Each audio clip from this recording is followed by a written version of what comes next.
like an isolated incident. But that's the problem with social media. That's the problem with this bullshit that we have to do, is people are getting a glimpse of 20 or 30 seconds of something, and they're making up their mind based off that 20, 30 seconds without having any context of it.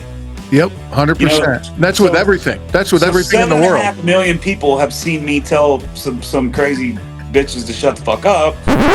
Now, don't go and judge the whole episode by that first little clip. Got a great one coming for you, but as always, got a handful of shit I got to throw your way. This is one of two types of episodes I have within the show. It's me, a guest. Today we go about 2 hours with Jeff. Good time coming up. On opposite weeks, it's just me. Well, sometimes I have a guest. I call it Dome Dump. Whatever's rattling around in my dome. No notes, no mercy. I go live on Facebook, Rumble, YouTube, and X. I would love for you to join me in those platforms. Everything you want to know about the show, blogs, merch, anything you need to know, get a hold of me. Be great. Over at the website, brawpodcast.com. Hey, I'm a one-man show here. Everything that happens on the show, I do. Of course, my knuckle-dragging ass gets some help from AI and some apps, but I do it. All right, I have a great time doing it. One of the things I can't send enough love out to y'all for is taking your time and listening to what I have to say and what my guests have to say and all that good stuff. I know our time is precious. Now I'm asking you for just a fraction more of that precious time. Would love for you to go over to YouTube, subscribe, like, share, all that shit people ask you to do. I am staring down 4 digits of subs at YouTube like it owes me money. I'm at $9.95, 5 subs away, right? Anything you could do on that. And if you like what I got going on here, tell a friend or 7. All right, I got to give a shout out to the 2 companies been riding with me since day one. First up, Craig over at HighSpeed Daddy. They got gear for all sorts of active lifestyle stuff, all right? Around parenting. We've been using the backpack basically since our son's been alive. The thing is a killer. And he also, fellas, here we go, got fanny packs. They're making their way back. I love mine from HighSpeed Daddy. All right, use it all the time. Ladies, you can get one too. And I know you've never had a stigma around fanny packs, but men have. But men, I'm telling you, go over and get one. Link is in the show notes. Give Craig shit for me when you get over there. And of course, we got Charmaine and the crew down at Live Rishi in Arizona. High quality CBD product. I'm telling you, the Rishi rub is a staple at this HQ. In my gym bag, travel bags, everywhere in the household. Even got a can down here at the studio. Now it's for sore muscles and joints, and they just came out with a roller version. So instead of rubbing it on like a cream, you just pop the top, roll it on your sore muscles and joints, and I got the peppermint, so it still smells pretty good.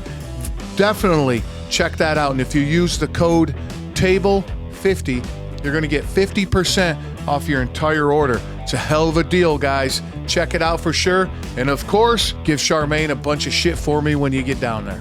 All right, let's get on to this show with Jeff. I ran into Jeff years ago, got some great music, been a fan ever since. We got connected, and then eventually he landed here on the show.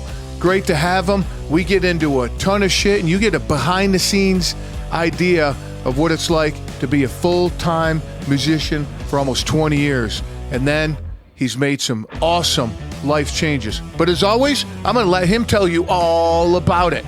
Let's get to it.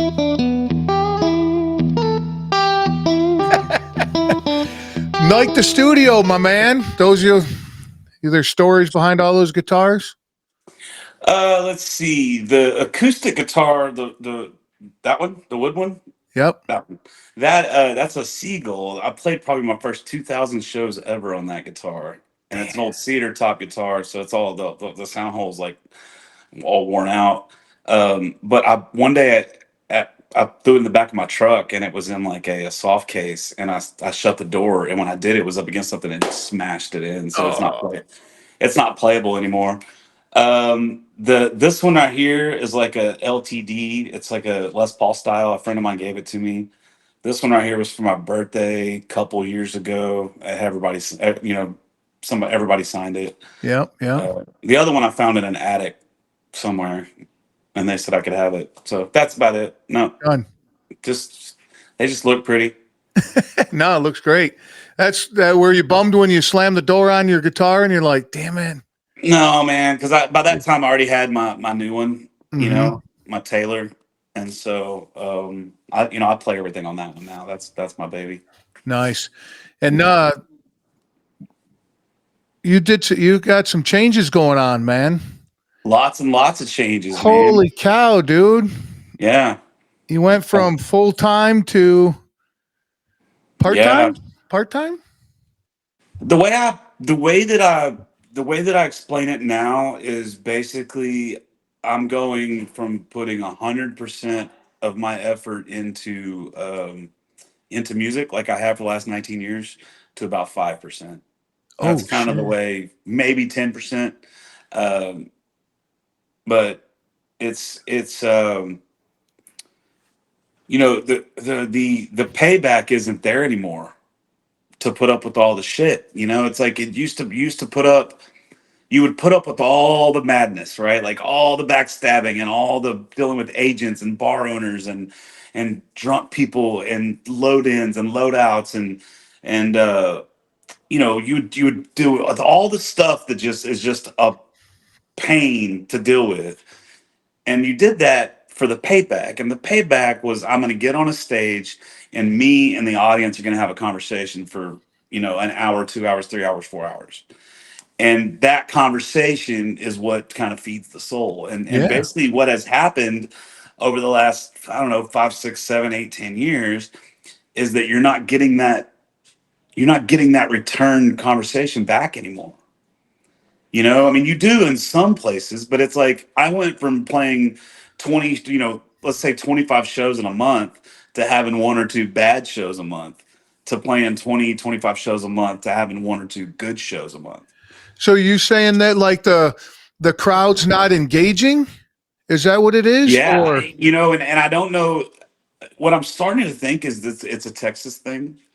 And I hate to say that because I know Texas is such a great state, and there's more talent in this state than probably anywhere out oh there. yeah. It's insane how much talent is here. The problem is we've had such a good live music industry for the last 3 or 4 decades that I just think that people become, they just take it for Kind of granted now. kind of numb to it. Yeah, because that tour that I went on when I went up to Wisconsin and Indiana and Illinois, man, it's like everywhere I went, people they ate it up. So Mm. I don't know, but at the end of the day, the industry's on its head. It's completely upside down. The song is not the most important thing anymore. Now it's these stupid phones. Um, it's just it's just not worth it.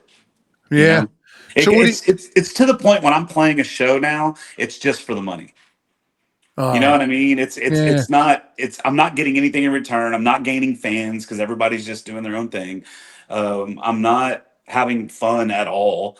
So I'm just doing it for the money. And if I'm just doing it for the money, man, there's a million different ways to make money out Oh there. yeah, yeah, 100%.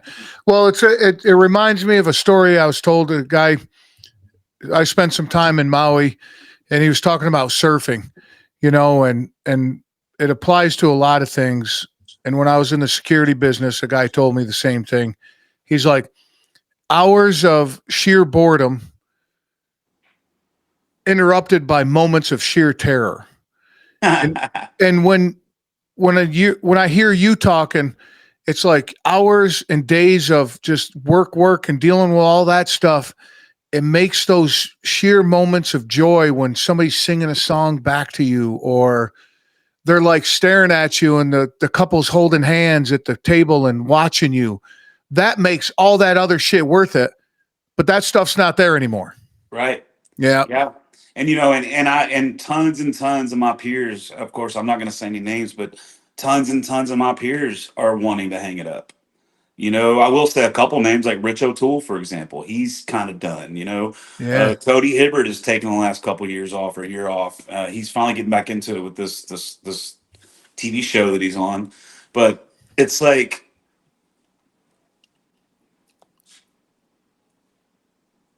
it's in my opinion, live music should be a conversation. Okay, it's the artist or band or whatever, they're saying something with their performance.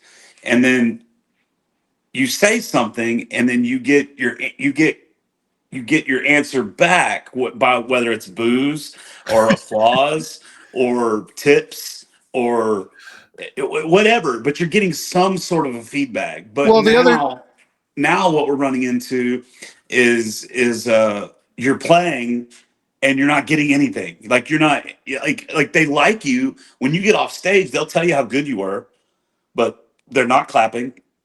They're having their little conversations with themselves at their own little table. They're talking about whatever. And what's crazy, I'm sure you've noticed on Facebook, this post has gone viral, like viral. Yeah, Have you no, seen I it? saw that. I was going to ask you about that. But what Okay, I so wanted to say real quick was I love the idea of the conversation, right? But 80% of communication's nonverbal. So you got the verbal and you got the music going, but their energy coming back to you is nonverbal, but that's the way they're communicating. No, in the old days, yeah, right? So they have, and I just listened to this. You go to Vegas, right? mhm, And Vegas is not the same anymore. Hasn't been for years. right, And I listened to this video on YouTube. This lady broke it down, and the way she broke it down was the reason the vibe is gone. The people that are no longer there is the middle class who was spending not a lot of money, but there were so many bodies on the street, it created a vibe. Right. And that's what you yeah. look for at a live show too, which again, it's no longer there. Yeah, and there's different levels of live show, right? Like if you're playing a bar or a restaurant, okay, let's just say let's go to the lowest, you know, not that's not the lowest, but and I don't mean that as like a hierarchy. I just mean like Right. the lower You're the level, the piano guy in lower the rung. corner at the bar. Right. You're playing and they got the sports game on, they got golden tea, they got like whatever they have, right? Okay. Even in those environments 10 years ago, like, let's say 10 years ago, even in those environments, I could get people's attention because Hmm. I'm a black belt at it. I have a million different tricks under my sleeve that I use. Though none of that works anymore. And I'm constantly trying to reinvent myself and redo things and try to find different ways to get people to pay attention.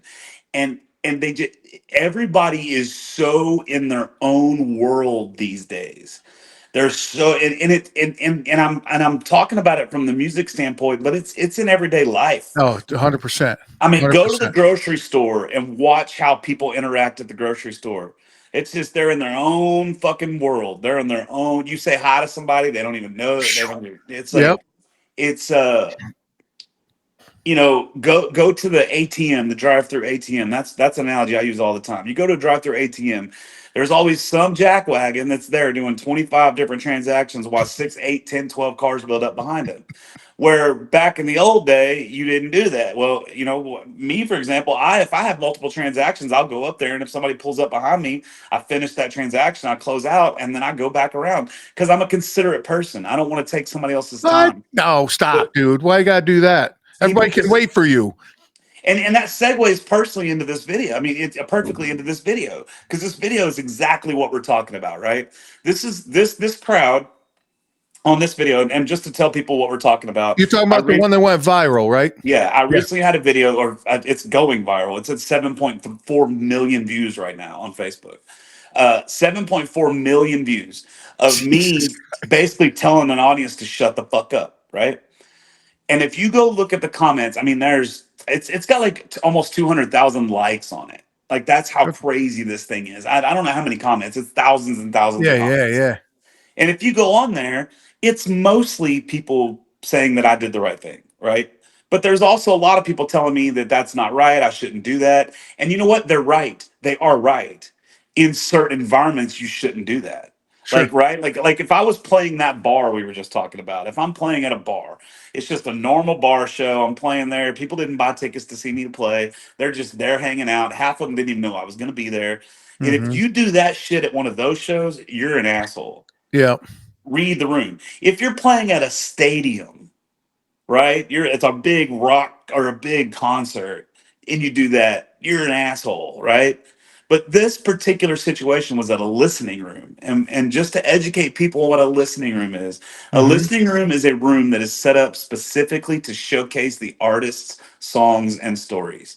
It's set up for people. They come in, they buy a ticket, and they don't talk. They can make comments about the artist. They can clap and do all those things. But if they're talking to each other at the table, they will get asked to leave. Like, and there's these Ah. and these rooms are all over the country, and they're fantastic. They're my favorite. They're my favorite. So Oh, I remember would the shit. Well, I would do that. Now yeah you remember they didn't know you were going to be there. They just know that they're coming to this room on a Wednesday night, and it's going to be filled with a bunch of artists, and we just listen to you. no. Most listening rooms, people know who they're coming to see. Oh, Right okay, now, okay. granted, there are some people that are regulars at listening rooms, and they go because they go because they love that environment, and they No, don't care who they see. Right. just live Uh, music in general is amazing, dude. But right. Right. And so it's like it. And this particular room was one of those rooms, and it was $20 a person to get in. We dude, I mean, no one was there that wasn't there for the show. No one was there in that room. There was like 300 people there. No one was there that wasn't there to see this show. We promoted it as recording a live record. We talked about it for months and months and months and months ahead of time. um, the general manager came out, and when he introduced us, told the crowd, "Hey, they're recording a live record. Please keep your conversations to a minimum at your tables. Because this in this room, you can literally hear everything going around." Peyton Howie opened up the show. She said multiple times, "Hey, Jeff's recording a live record tonight. Blah blah blah blah blah." This same table that I went off on, I had to go off on a few songs prior because their cell phone went off during another setup, another song. So this is not, and also a couple tables asked them to be quiet. Like, this oh, was not like an isolated incident, but that's the problem with social media. That's the problem with this bullshit that we have to do is people are getting a glimpse of 20 or 30 seconds of something, and they're making up their mind based off that 20, 30 seconds without having hmm, any context of it. yep, You know, 100%. That's with so everything. That's with so everything in seven the and a world. half million people have seen me tell some crazy bitches to shut the fuck up, and a lot of them have made up their mind that I'm some piece of shit egotistical musician, which I'm not at all. Like, I'm the Right. exact opposite of that. I try to build everybody around me up. I never think I'm the most important person in the room. But the thing is also I'm standing up for my fans. And because there's a lot of comments that are on there of people saying they don't even go out to see live music anymore because they don't want to hear people's conversations next time. They want to hear the artist. Uh, But yeah. they go to a conversation, they're hearing about, who Debbie's dating at her office at the table next door, at the How table big of an next to them. asshole her husband is and all that kind of stuff. Exactly. Yeah. And so it's like it's it it's a huge problem from both social media and the cell phones and people being just kind of in their own world. It's also a huge problem with the music, with the venues not having an identity. A lot of these venues that have stages, they also have pool tables, and they also have Hmm. sports games, and they also have golden tea. And I mean, if you're going to be a game room, be a game room. If you're going to be a sports bar, be a sports bar. If you're going to be a live music venue, be a live music venue. But to be honest with you, if you have live music in your establishment, all games and all TV should be turned You off. know. Well, If not, then why have it? It's stupid. Why do it? yeah, but so I can see both sides of that, right? You got a business, like you said, you're the entertainer at a sports bar one night, right? And as a musician going in there, that's what you're doing. They're going to be playing pool, and they're going to be playing golden tee, and they're going to be watching football and cheering and all that shit. But if they're now these rooms that are set up, that's all that's in there, right? These listening rooms. There's nothing else going on, right? Well, Or that is used to it be live music venues too. I mean, you remember back in the day, you'd go to, like, I mean, I don't know where you're at, but like here we had a place like the Engine Room. I mean, there's multiple live music and engine live room? music That's venues. amazing, dude. What a great name. Yeah, it was the Engine Room down in Houston, and there's nothing there except it's a live music venue. I mean, you used to have just specific live music venues, and that's also part of the problem, right? Part of the problem is with technology, it's made it easier for people to do what I do. You know, Yeah, I yeah. I, I also went semi-viral on another post. 3 months ago, 4 months ago, where I with the said, with the iPad thing. yeah, I said if bar owners would start outlawing use of iPads, there'd be 70% less live music on this planet. And I do think that would be a good thing. And the reason I think it would be a good thing is because too many people are out there half-assing it, which lowers the product level overall, which hurts the ones that are really out there trying to do something. Yeah, because now over like they see that clients will say customers see that and they're like, I don't want to go see that, which in turn got turns people away from somebody at your level. Right. Right? They're like, Correct. I'm not going to go out there. Guy just plays a guitar. And I Yeah. saw a few of his clips. He plays a guitar. That's all right. We'll go do something else. Dude, go to Nashville, man. Go to Nashville and go down there and go to the bars in Nashville. Almost every single one you go into, the artist has an iPad or a cell phone on their mic stand. Now, see, uh, when I was in Maui a lot, down in Lahaina, Lahaina's not there anymore. It all burnt down. But there was, the downtown area of Lahaina. So touristy stuff, jewelry shops, and, yada, yada, yada. Every single place had somebody in there playing a guitar, dude. Yeah. You'd walk in there to this high end jewelry shop, and there's some dude playing a guitar.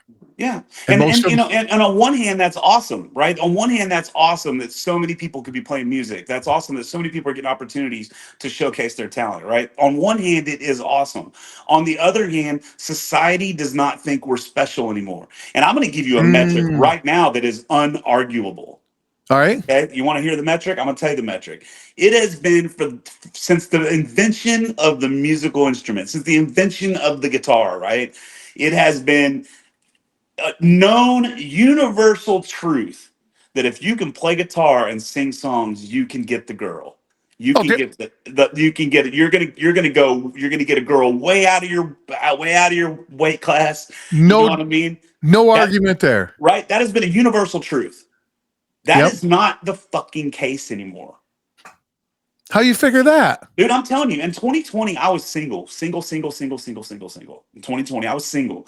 And I could get up on a stage, I could pick out any chick I wanted to, even if they were with a dude. And I guarantee if I made it my mission to get their number, I could get their number. And a lot of them I got more than their number. Yeah, Okay. right. That is undeniable. Okay. That is not happening anymore. And it's not just happening with me, it's happening with a lot. I mean, I go out and see these other artists play, and the girls are not even paying attention to them What's it? So what do you unless they're consider? famous. Now, if they're famous, they like it because they see a paycheck.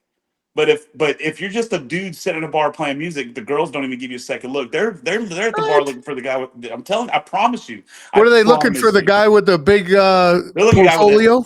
Yeah, they're looking for the guy with the Lamborghini or the big trust fund. I mean, they're looking for somebody that's gonna.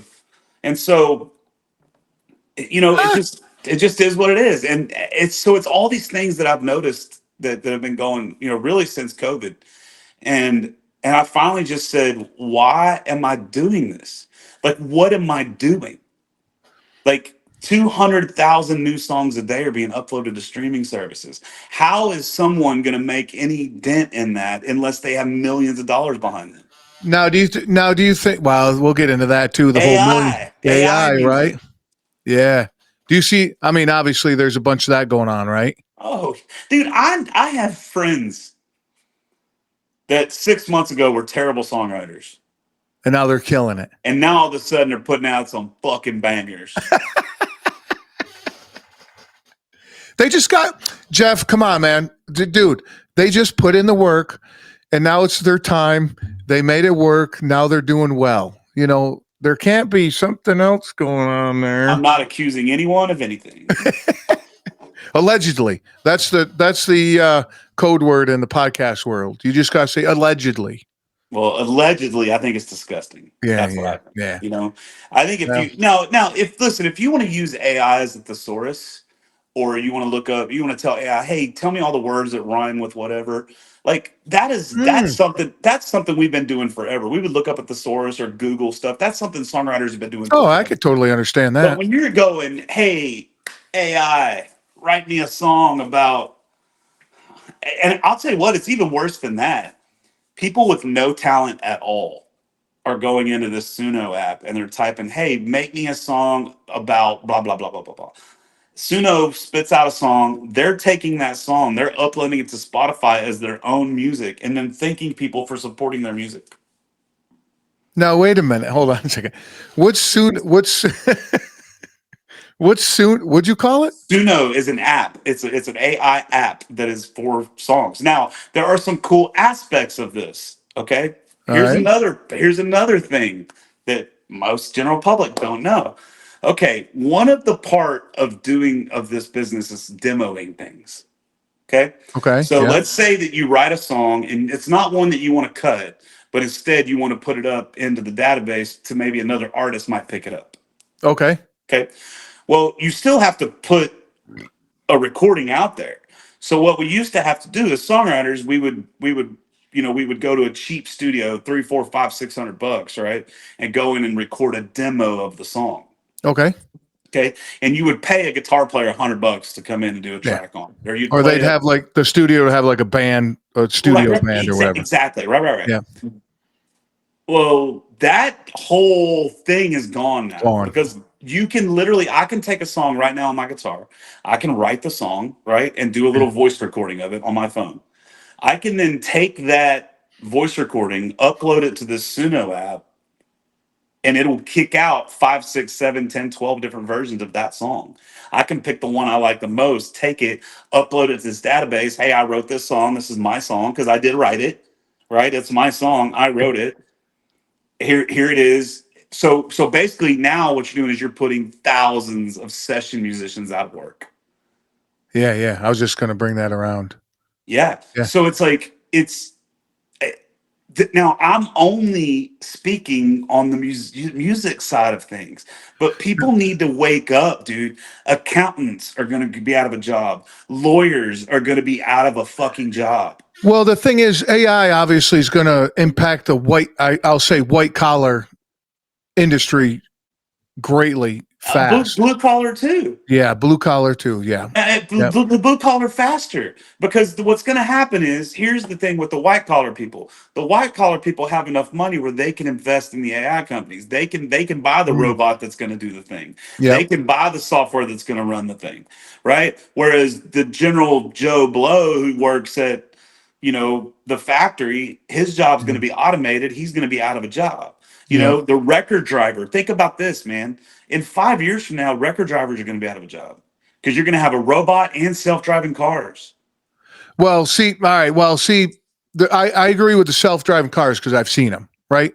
Taxi cabs and shit like that in San Francisco and the big cities. Yeah. The over-the-road truck I have a hard time. They're already doing it. No, okay.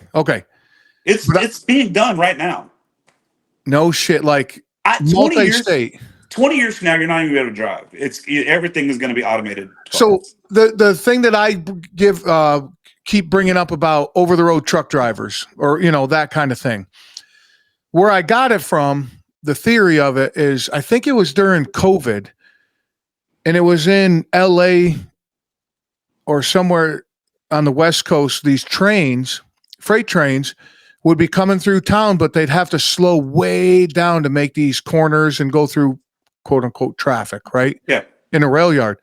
Well, people would jump on these trains, slow moving trains, cut the boxes open and throw all the shit out of the trains. And basically it's piracy, right? You're being a pirate.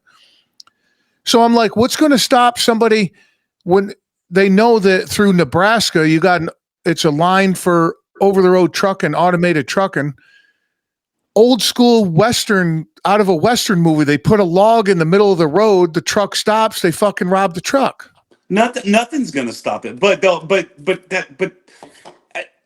you can already do that. You can put something in front of the road with a human and do that. That's not stopping. All right. Good point. And also, if you're a company, think about this. I'm a trucking company, right?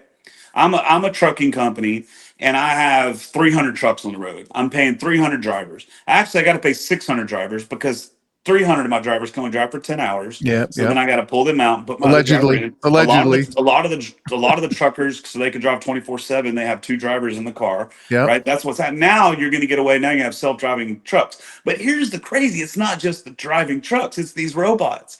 I mean, Elon Musk is building these robots, and I don't know if you've seen this, but when one of them learns something, they all learn it. Yeah. So think about this, man. You got a tire shop. All right. And right now you have 20 employees. Okay, you got to deal with sick time, you got to deal with vacation, you got to deal with HR, you got to deal Yep. with all the negative stuff there is about dealing with humans. You can now buy 2 robots or 3 robots and Crush train it. them to change these tires or rotate these tires or balance these tires or do whatever. And you can work, you can literally run 24/7. 24/7. Yeah, And then with them learning through each other, one goes down, you just bring in another one, plug it in, done, and it keeps right on moving. yeah, Yeah. yeah. I So, mean, it's crazy. So, and again, I'm not complaining about it because it's here. You're not oh getting yeah, rid of it. no, What no, no. I'm doing is I'm saying I'm not going to be part of the game anymore. Mm, Right? What I'm going to do is I'm going to focus on this new job I got, and I'm just going to go all into that because I'm going to be making some serious money, and I'm going to do what I want to in the music business, there you go. Pick and and that's it. choose, right? Yeah, pick and Now, choose what I want to do. now going back real quick, you know the music industry, but I'll bring up, say, the car industry. When all those people in the factory lose their job to, let's say, AI, it's just people don't really look at it this way. A lot of people don't. It's not the dudes in the factory that lost a job. What about the guy outside selling hot dogs? And what about the convenience store and the gas station down the street where everybody stops and gets gas and cigarettes and groceries or whatever they need to do? You got 2,000 employees at a factory running through this little town every day. Now you don't have that. It shrinks all up. Well, all you got to do is look at Detroit. Yeah. Look at Detroit. Yeah. That's why I Look bring up at the car. Yeah, look at Detroit and look what happened when we shipped all those jobs overseas. I mean, that Detroit used to be the third or fourth largest economy in the world, Or, yeah. A city right? was the largest economy. Right. Right. So the city of Detroit at one point was one of the largest. Well, okay, Yeah. and now you can buy a house there for $500. Yeah. So, so take that, but multiply that by the entire planet. Yeah. Yeah. So then you're going to have to get into things like basic universal income, and you're going to have to get into things like this, Oh. and right, or And exactly. and the thing is with universal income, people are like, "Oh, I'll live the life I'm living now." No, dude. Half your income, maybe, if you're lucky. Yeah, You're going to live in a one little bedroom apartment. It's going to look like those coffin apartments in Hong Kong. You ever see those? yeah, Just Google that and it'll freak you the fuck out. yeah, Yeah. That's yeah. what you're going to live in. And they're going to say on Thursday, you can go down and get your groceries at the grocery store. And you're like, I have to work on Thursday. They're like, not my problem, dude. But Yeah. this is the only time you can Yeah, go to it's the going to grocery cause store. even more Oh, dependence on the government than what we already have. That's why what we're trying to do now is I'm trying to find a piece of. I want like 25 to 50 acres in do your Arkansas. own, doing your own thing, right? Yeah, and I'm going to go up there and build it off the grid, and and you can call me a hippy dippy or a conspiracy theorist or whatever, but man, I've been watching, dude. And I'm not one of those guys that like believes the conspiracy all the time, but I've just been watching, and I think we're at a boiling point right now. And I don't think it's a racial thing, and I don't think it's a left versus a right thing. I think it's the haves versus the have-nots. 1,000%. Yep. And the Yep. have-nots is getting more and more bigger, and they're getting more and more desperate. And I think Mm-hmm. that's why you're seeing the suicides, the drug use, the Now the alcoholism, shootings and all that. shootings, the Yeah. robbery, the violent crime. I mean, I guess violent crime's down, but like, man, like Well, the thing people. is, though, it's order through chaos. It's like the conspiracy theory of create as much chaos as possible. It's like, no, we can help you with all this chaos, and then we end Well, up. they're too stupid to create chaos like that. They're not creating chaos. We're creating the chaos. It's us. Mm, It's yeah. us. It's everyday people. I mean, go look at some of the comments on that post that went Just viral. that alone. Yeah, just that alone, right? Now, You're and I'm like, not dumb enough where I look at a comment, I'll go look at if it's really bad, I'll go look at the profile to see if it's a bot or not. And I've done that a couple. Yeah. most people don't realize that how much of the stuff that's out there is bots. But again, Hmm. that's still individuals setting up bot farms. It's still Yeah. it's not. I mean, I guess the governments are probably dabbling in it as well. But Well, it's we called don't we companies don't need doing the it. government to fuck things up. We do a perfectly good job of that all on our own. Come on, man. Yeah. Well, I mean, just the simplest things. Look at, I always go back to the COVID thing with toilet paper. Are you fucking kidding me? You know? And I say that society is an extremely thin veil over the fucking savages that we are. Right. We're savages, dude. We are. Go. That's what these fucking idiots don't realize. Go look at human history. Like these people, I won't even. You're never going to hear me attack the left or the right. I'm not going to attack them, right? Right. But go look at these people that live in Seattle that are bitching and moaning and complaining about everything that ever was bad, right? I'm talking about the far left. Yeah. Dude, you would not even have that city had it been not for hard motherfuckers with violent blood running through their veins. 1,000%. Well, what's the classic thing? What's the tough time creates weak men, weak men create, I can't remember, and I don't want to butcher the quote. Hard times create hard men create soft times create soft people. Soft people create hard times. That's where we're at right now. Yeah, we're soft. We're soft as hell, dude. People. We're soft. We don't have any real problems, so we're making them up. And when I say real problems, what I mean is you don't have a T-Rex trying to eat you for breakfast. Well, we have indoor plumbing. You're not shitting in the streets. And we got lights on. And look, I'm talking to you on internet. Yeah, most people in the United States, their biggest problem is their Wi-Fi goes down. And they freak out. And an example that I use with the thin line of society is watch somebody not get one of the 17 ingredients that they tell the barista to put in their Starbucks. Yeah. Yeah. They completely fucking lose it. And it's like, and look, go back to a couple weeks ago when Charlie Kirk got shot again. And I'm not going to take a side. I'm not saying, but just, this wasn't isolated incidents of people celebrating. Like I saw it all over the place of people genuinely being happy that somebody guy was killed. And now earlier you said taking a little snippet out of context, right? And they ran with that.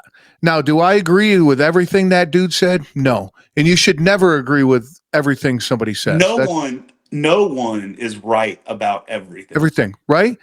But it seemed like every time, I've been watching him for years off and on, right? And for him to give a platform like he did and the way he treated people. Now, I watched one where a gay dude came up and he said that he was married, obviously to another man, and they adopted 2 children and they're happy and all that. And he's like, what do you think of that? Well, then Charlie Kirk was like, well, first of all, I don't think that's right, because that's what he believed in. Right. Okay, cool. He goes, you're happy and you giving these people a warm home. I think that's amazing. Right. But I don't believe in what you're doing. And the guy got mad and he was like, you asked me. You asked me what I thought. But having a difference in opinion is not an attack. No, that's what I'm saying. That's the whole point. It's like when somebody's like, I don't agree with that. I'm like, cool. I don't agree with what you're doing either. Here's another thing. If that dude was such a piece of shit, if that dude was such a fucking bigot, racist, you're talking about Charlie Kirk, right? Yeah. If he was all of those things, that guy is literally on film talking for thousands of hours. That's a hell of a cosplay, dude. Woo! And they only have 2 or 3 videos that they're referencing. They're referencing the "I don't believe in empathy" quote. Yeah. They're referencing the black pilot quote. Yeah, and then the thing that But on the black pilot, if you go back and listen to the whole thing, which I did, what he says, I hope that black pilot is certified, is right, is qualified for that position. Another he did not say black people should not be pilots. That's not what he said. No, 100%. Well, they take snippets, but you know who else made a really good point about that was Peterson. What's his name? Jordan Peterson. Yeah, and he said that mathematically it's impossible. Like DEI or however they look at it, equality and all that. Mathematically, it's impossible because if you're looking for a talent in whatever field, he goes, look at architect, where it's not physical, right? Because he takes away he tries to make it an even thing. He goes, you got 500 guys that are applying for it. Well, numbers show us that only 10% of people are architects or talented architects. Now, if you have 20 people that you need to hire and you got 500 men and 100 or say 75 women, it's going to dilute your talented pool. And that's kind of where I took it, what he's talking about with the pilot deal. Well, what if you listen to that whole thing, what Charlie Kirk ends up saying is, he says, take the NBA. Oh, that's a perfect analogy. If the NBA tomorrow was to say, hey, 50% of all new draftees have to need to look like me and you. Have to be white. Would the quality of the NBA go up or down? Right. And it's clear it would go down. 100%. Right. Right. And that's what DEI is. It's like it's lowering the standards to allow a certain group of people into what you're doing. Right. And that is bad, no matter how you look at it, for either side. And dude, I don't have a racist bone in my fucking body. Like, I love everybody except for people talking concerts and people that drive in the left lane. Everybody else, I love to. I mean, the only time I ever get racist is in the car when people are driving in the left lane. That's the only time I'm ever. No, when you're parked in left lane is for crime, dude. I mean, that's just you're supposed to be driving the Indianapolis 500 in the left lane. Well, you don't want to come down here to Texas because I swear to God, Texas has the most Mad Max driving motherfuckers that's ever. That's me, dude. You've never driven on the Parkway in Jersey, then? No, I haven't. But come down here and drive through Houston. That's straight right out of Mad Max Thunderdome, the Parkway. People in Jersey listen to this will completely agree. They'll probably agree. The people down in Houston listening to it as well. I mean, I drive all over the country. I haven't been up there, but man, I've driven all over the country, and there's nowhere worse than Texas. And the funny thing about Texas is it's not the state law that the left lane is for passing only. And so what's funny is like I'll drive out and I'll go to Arkansas and Oklahoma or Wisconsin or Indiana or Illinois or Chicago or Delaware, whatever. I'll go on a long road trip and I'll drive 3,000 miles, dude. And I'll get back into Texas, and you automatically see it, dude. You don't even need to see the "Welcome to Texas" sign. You're fucking like, what? I'm back in Texas. I can tell you just got people just cruising the left lane, man. Dude, I can tell you, I've been East Coast most of my life. I was out in Colorado for 20 years, but on the East Coast, I can't tell you how many times I've been pulled over for misuse of the left lane. You get a ticket. In Colorado, they do not fuck. They will pull Colorado, Oklahoma, Arkansas. They will pull you over for that. Shit. Yeah. You're not using left lane what it's for, man. Here's a ticket, and you're like, what the fuck? No, but down here in Texas, we're more worried about whether you have a front license plate or because in Texas the law is you have to have both front and back license plates, or whether we're worried about the dumbest shit down here. But whatever. Somebody's got a law against that so they can make it rich. That's what it all boils down to. I mean, dude, you legally can't play Texas Hold'em in Texas. What? Yeah. How's that even? Wait, that's gambling's down there, right? No. We have lottery and we have a horse track. Well, how does the card rooms go on? Well, they have them, but it's like this weird deal where the house can't take a rake. So basically, what you're doing is you're paying to rent the seat, kind of thing. And okay. Well, apparently, the best card room in the world is in Austin, Texas now. Was it Pokes? I'm not sure, but casinos. It's over. It's Jesus Christ. And even that's a recent thing. That's something that's popped up over the past 5, 6, 7 years. Before that, we had to play in back. I used to do it. Half my money used to come from poker. Oh yeah, me too. I used to do the same thing. You used to play in the illegal, just the illegal back rooms. Oh yeah, 100%. I played in one in Colorado. You'll dig this. Of course, it was illegal down in the basement. You'd get a text message or a page, throwing some age out there, where it was and what drink to order, right? So you'd go to this bar, you'd walk up to the bartender and some fucked up drink, and she's like, yeah, it's $1,000. So you give her $1,000, they give you a chip, and you got this weird drink sitting in front of you. You look around the bar, you're like, okay, all these people are playing poker. And Yeah. at a certain time, you go down in the basement, you hand the chip over, and they give you, pile of chips to play. Yeah. But legally, I bought a drink, dude.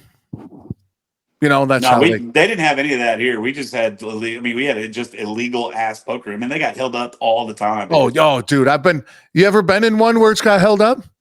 No, I have not, but I went in one the day after it got held up, and they were telling me Oh, the story, and I was yeah. like, oh, but I have been in one where the cops came in and they confiscated everybody's money.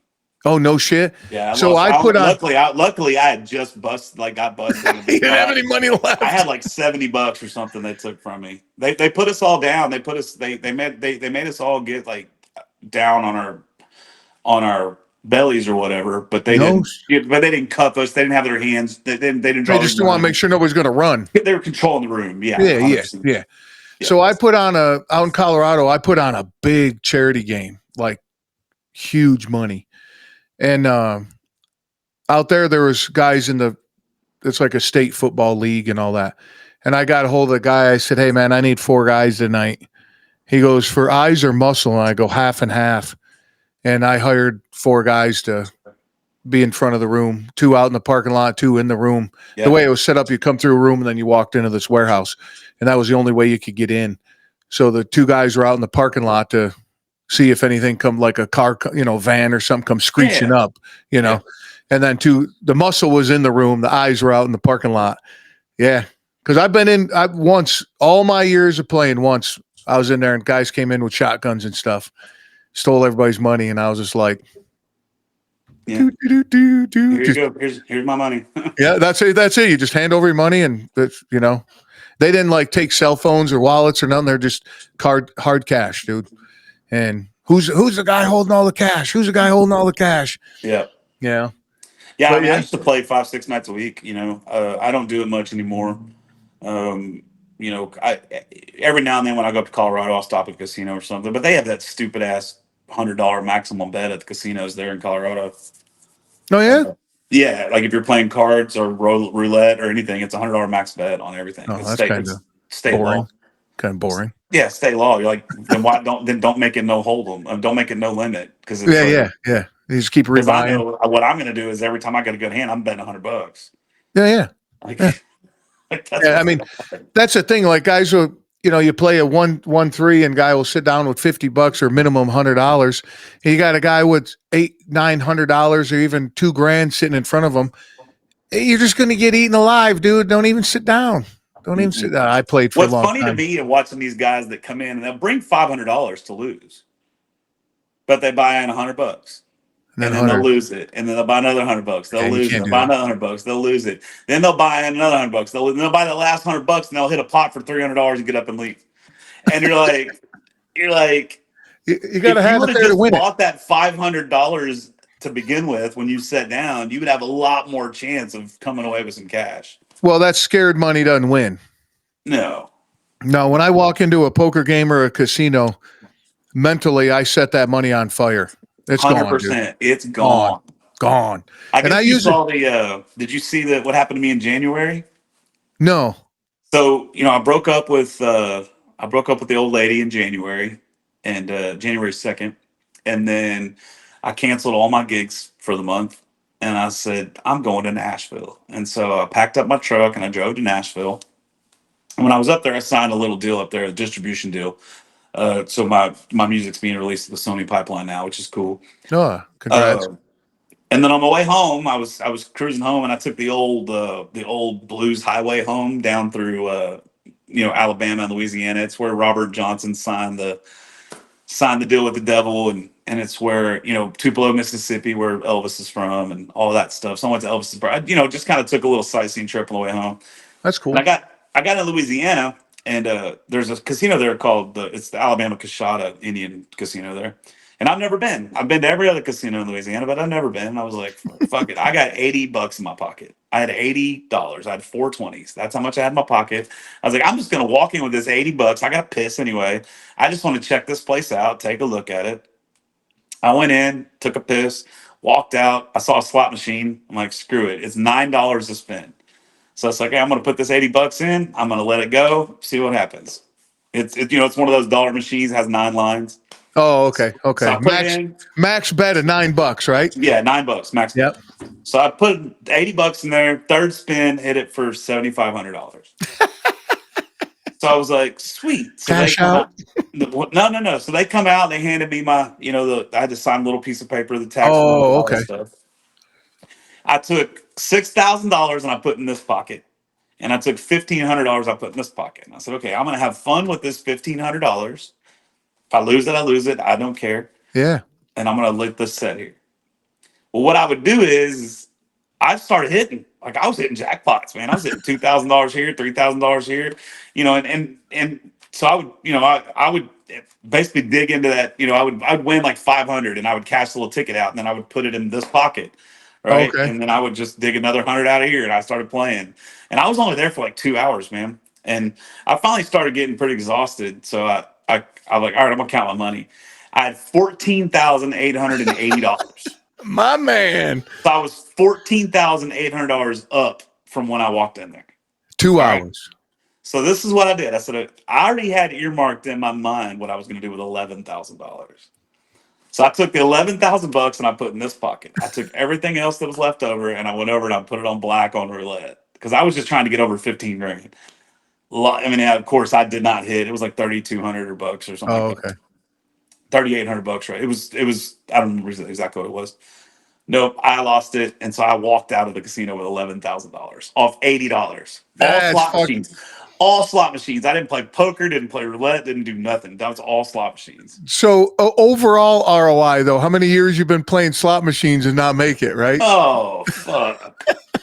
We Man, won't talk. how many times I've turned $10,000 into $0? Oh yeah, well that's true. Yeah. That's a given gift there, dude. Not many people can do that. Yeah, so it's like, but yeah, so that's when I came back home and I bought that little travel trailer, and I started. I guess we can get into all that real quick. So I started traveling, and that was the goal. Basically, what I was going to do is I was going to travel the country in my little travel trailer and go town to town and just play music for folks, and Yeah.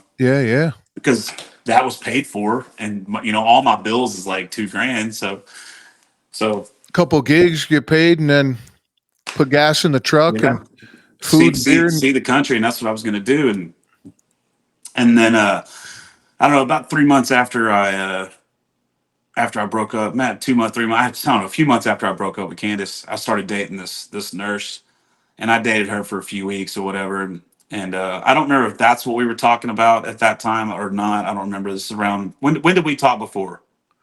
what, 2 months ago? Uh, You were starting to date, I think, somebody that you dated before or oh somebody you knew yeah. Okay, before. so this is before that. So Okay. I dated this girl, and of course, you go through all the get to know each other. What's your favorite color? Blah, blah, blah, And blah. this girl you'd never known. You just met her and Yeah, I just met her. Okay. She had hit me up on Instagram or something, and we started talking, and it was like green light, green light, green light, green light, dude. It was fantastic, and it was like, okay, this Oh is well, cool. that's a problem, man. There's no red flags. Yeah, it was like, no, it was cool, man. And then all of a sudden, I woke up on a Monday morning, and it's a text message basically saying that we're not on the same page or some shit. I'm like, okay, okie dokie, Oh wow. whatever. All right. And so I like kind of split that off. Well, during that time, I moved out of my house. I moved out of my roommate's house and I was staying in my travel trailer. Well, my ex-wife, my youngest kid's mom, she's like, well, while you're in town, like come stay here. You can have the guest bedroom. You can put your stuff in the guest Oh, that's bedroom, cool. whatever. And then so a couple months ago or a few months ago or whatever, her and I actually started seeing each other again, and it's been absolutely fantastic. Oh, It's that's been amazing, dude. She just went to Arkansas with me. It's been That's what fantastic. I was gonna say. Is that the lady on the post in Yes. Arkansas? That's her. Yeah. Good for you, dude. Congrats, man. Yeah. So we spent 6 years apart. Back in those days, I was a wild man. I couldn't keep my dick in my pants, and I made a lot of stupid mistakes, and we had, she had her things as well, and it took me, to be honest with you, man, it took me that 3.5, 4 year relationship with Candace to kind of realize, man, I don't need I don't want all all the you know what I mean? The passion. I guess passion would be a good word to say. You know, What? us dudes around our 40s, we start looking for that passion. So we find these younger girls and Oh no, no, man, no, no, no. like and so it took me dating Candace to and meet but listen, man, I became a way better human being while dating her. Yeah, but let's go back to this passion thing. You're talking like trying to like keep up with her, No, like no, no, passion. no. I'm just talking about like man, like I was in a marriage for a long time that was just kind of like just going through the motions, man. Not You're really, not cohabitating. yeah, not really Yeah. talking to each other, not really living life together. She has her life. I mean, I had guys that were close friends of mine that she had never even met because we just were just Mm, this yeah. two different directions, Yep. Yep. Yep. and so I left her and I started dating this like 23-year-old girl, which was, I mean, you know, crazy. It Yeah. was crazy.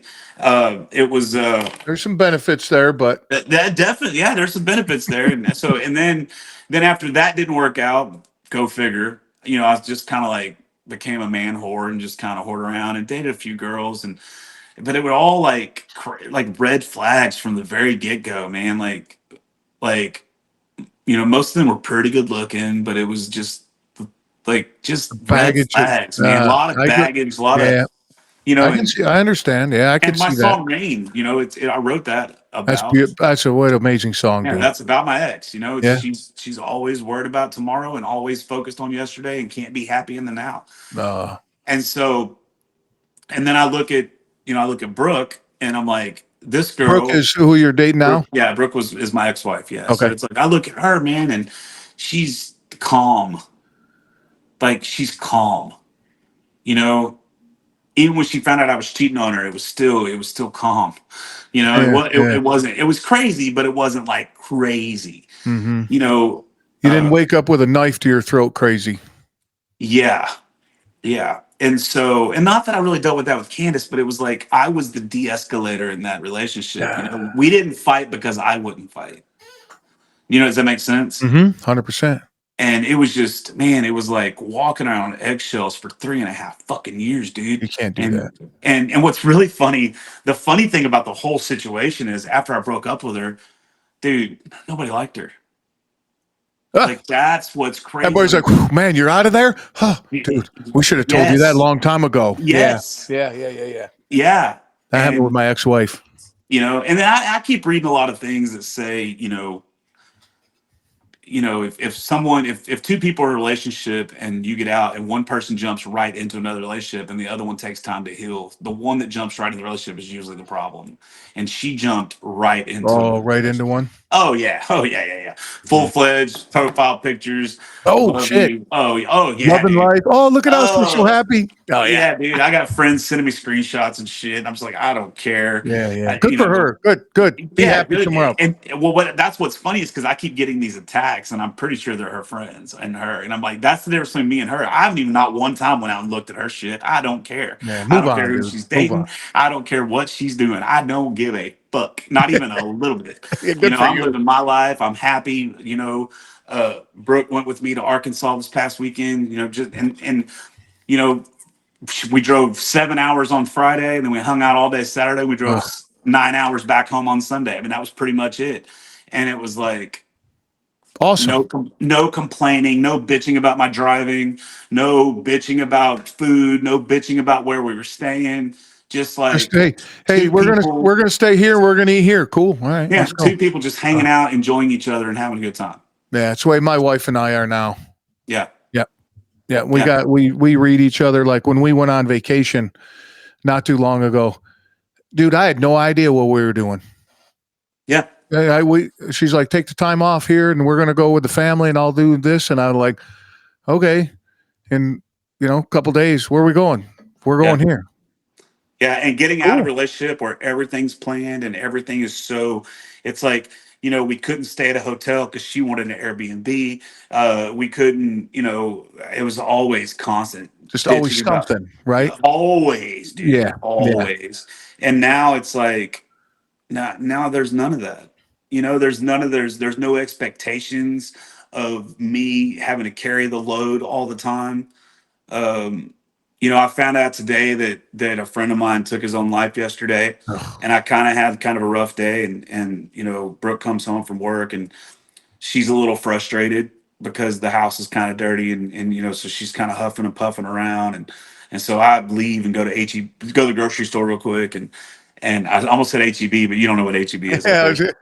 And so I went to the grocery store and picked up some things and come back. And the first thing she did was apologize to me for being like grumpy. I knew you had a bad day. And I was like, no, it's like, that's no big deal. You're allowed to be frustrated too, yeah. and we just had a little quick conversation about that. It's that kind of stuff. Like I never was able to have that Well, with the key word you had right there: conversation, conversation, communication. communication. My Yeah. wife and I. Open communication, open Yep. judgment free communication. We have a thing as well. Well, same thing. Communication between my wife and I is just amazing. I can go to her, she can come to me, doesn't matter. And a good example is, I'll look at her, be like, I feel like picking on you right now. I just feel like picking on you. And she's like, go ahead, I don't care. And she doesn't get mad about it Yeah. because she knows it's not her it's this the mood I'm in, and I need somebody to pick on because that's the mood you're in. Like, Yeah. how come you didn't pick this up? And how come you didn't do this? It has nothing to do with her. I'm just in a pissy mood. And Yeah. she's like, oh, go, you'll get out of it eventually. Come Yeah. back when you're ready. I'm like, all right.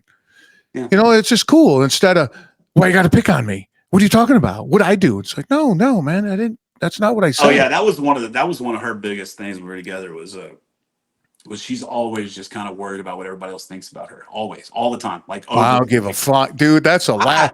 and neither does Brooke. Like Bro. neither does Brooke. Like we don't care. Like I already know that now that this is kind of out and in the public, I know that I'm going to be called. He was probably fucking her the whole time and blah blah blah blah blah blah blah. And we weren't. But whatever, they could say what they want to say. Yep. We don't care, dude. I We don't give. don't give a shit. We don't care what our family thinks about it. We Nope. don't care what anybody. We're doing our thing and living our lives, dude. And that's what you Yep. have to do to be happy, man. You just got to do you and don't Yep. worry about. But man, like. I made that post recently. I don't know if you saw it, but it was basically saying, "Hey, I just want you guys to know if your significant other has a secret Facebook profile that she goes and stalks all the people that she's blocked, your relationship's not going to work out." Holy shit. Is that a thing? Yes. Is it real? Oh my God. See, I'm so out of those times Oh because, yeah. Yeah. and the other thing too is like, I know where I belong. My wife knows where she belongs. And people are like, oh man, go to the gym. Good looking ladies at the gym. Don't let your wife find out. I go home, tell her about them. Yeah. She don't give a shit. What do you think? I'm going to run over and try to pick up this girl at the gym? Get the fuck out of here. Not unless my wife wants me to. Yeah, well, hey, there's an asterisk for everything, dude. But I'm like, it's just like that woman's hot. I'm like, dude, you have no idea how fucking gorgeous my wife is. So if you see her, you understand. And then you get to know her. She's a fucking badass. Yeah. So there ain't a woman in this world that can come even close to what I have at home. So why would I even, And what I found out in the bar business, you'll probably know this too, being in the industry for so long. People are like, oh, did you see Bob? He got caught cheating, but did you see his girlfriend? She's not very good looking. I'm like, dude, looks have nothing to do with it when they're cheating. Sarah in accounting gave him attention. That's all he cared about. Dude, man, I tell you what, dude, support, attention, affirmation, it's like gold to us dudes. 100%. When you have a girl say, "Hey, I'm proud of you." Oh, Like, I got goosebumps. Just right. Or you have a girl say, whatever it is, man, or hey, you're a handsome man. I like your beard. You have someone say something nice to you. It feels good. And when you're back at home and you're getting the fucking third degree after your ass all the time and she's nitpicking you. Hey, I never cheated on Candace. Not one single time. Not one time even tried. Not one time even came close. Right. Not one time even wanted to. But I would have. I should have. I absolutely should have, because the Well, whole time I was with her, I was just being nitpicked to fucking death, bro. And yeah, and then everything. you got ladies at the bar, you up on stage. Yeah. Hey, hey, hey, what are you doing? You Yeah. look great. Hey, loved your singing. Why don't we get some drinks? And Yeah. Next thing you I know, know the you whole get yeah, I know the whole deal. I was a, the front door at a nightclub, dude. What do you think? People, and I was in a bad relationship. You know what yeah. the ladies are like? Hey, you know what I'll do to you? Yeah, fucking move on. Yeah. You know? 100%. But Yeah, now I don't have to deal with any of that, man. Like I don't have to deal with anything, and that's the one thing that we've been I have been very adamant about from the beginning of us starting this relationship back up together is communication. I'm that's like, listen, in order for this to work, you have to tell me when I'm doing something you don't like. and you can't get offended by it. No. And you That's a have to tell me, and you have to tell me when you're doing something that you like. Because if I don't know that you like something, I'm not going to do it again. But if right. I know you like it, I'm going to keep doing it. Yep, It's that simple. And so if I know you don't like something, because I don't want to fight, I don't want to argue, I want to put a smile on your face. Nothing makes me happier than putting a smile on my lady's face. 100%. And also because of communication, there's a thing called intent. And with her, she kind of got a little snippy with me yesterday because I got a little passionate about a conversation we were having, and she kind of fucking started to shut down on me. And I was like, whoa, wait a second, like, why are you shutting down? Well, you're hurting my, I'm not. you're talking down to me or whatever. And I'm like, see, what you're not taking into consideration is my intent. Mhm. Like, do you think that I'm intending to talk to you like down to you? I'm just passionate about this. And Yep. so, and if you can have those conversations and get that out of the way and be like, baby, I love you. I'm not trying to talk down to you. Right. I'm not Well, trying to talk to you like you're stupid. I'm just trying to get my point across. And so if you have those conversations, you can then work on a better way to communicate with each other. But if you don't have those conversations, you how don't you know where are what you to going to go do. with it? What are Right. you going to do? So what you Right. do is you sweep everything under the rug, sweep it under the rug, and sooner or later you're going to bust your ass and you're going to trip over that rug. Well, and the words we use here is it just builds up, builds up. You got the pressure's got to go somewhere. Then you blow up and you say things, and then your intent might be 10 times worse, and the way you deliver it, you're using Yeah, words you probably shouldn't. But there's just so much pressure, and then what we hear is, well, it's not the way I took it. I took it like this. All right. Well, that's not the way I meant it. You took it that way. Okay. That's not on me. I meant it like this. right. Exactly You know, right. Yeah, and if you took it like that, well, that's on you. yeah, that's Yeah. on you. Yeah. Now And I'm sorry that that's the way you took it. I'm sorry that my delivery, but how? Here's a question that I ask often in those conversations. How could I have said that better where it would not have offended you? absolutely. Absolutely. And most of the time, they can't give you a way.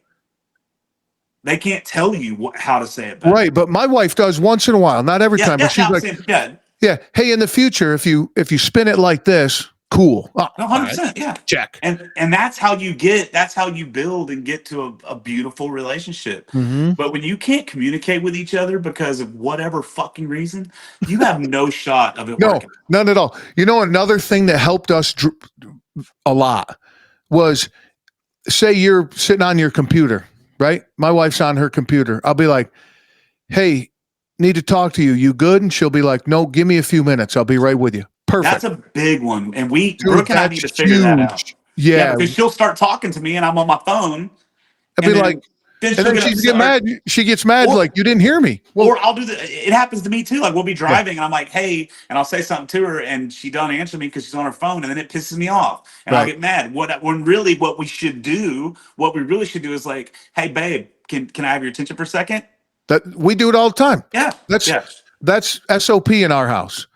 Hey, when you got a Yeah. minute? No, I'm good right now. Okay. And then we move about. Or hey, when you're done, and I'll say, hey, I need a few minutes, or I'll get a text message. Hey, I need a few minutes of your time when you got a minute. Okay, cool. 100%. Yeah, it's that easy. It's Like, huge. yeah, I think Huge. that's a really good one. I Yep. think letting someone know that you need their attention real quick is probably better than just starting to spout off at the mouth and then get mad when you don't have their attention. Yep. You Or know? you didn't say it loud enough. No, you didn't hear me. And then that go just useless, right? Yeah. And then another thing about a relationship, what I got to tell you this, and I spread it around as much as I can because we benefit from it. Amazing. When we first started dating, we just celebrated 8 years of marriage, 12 years together, right?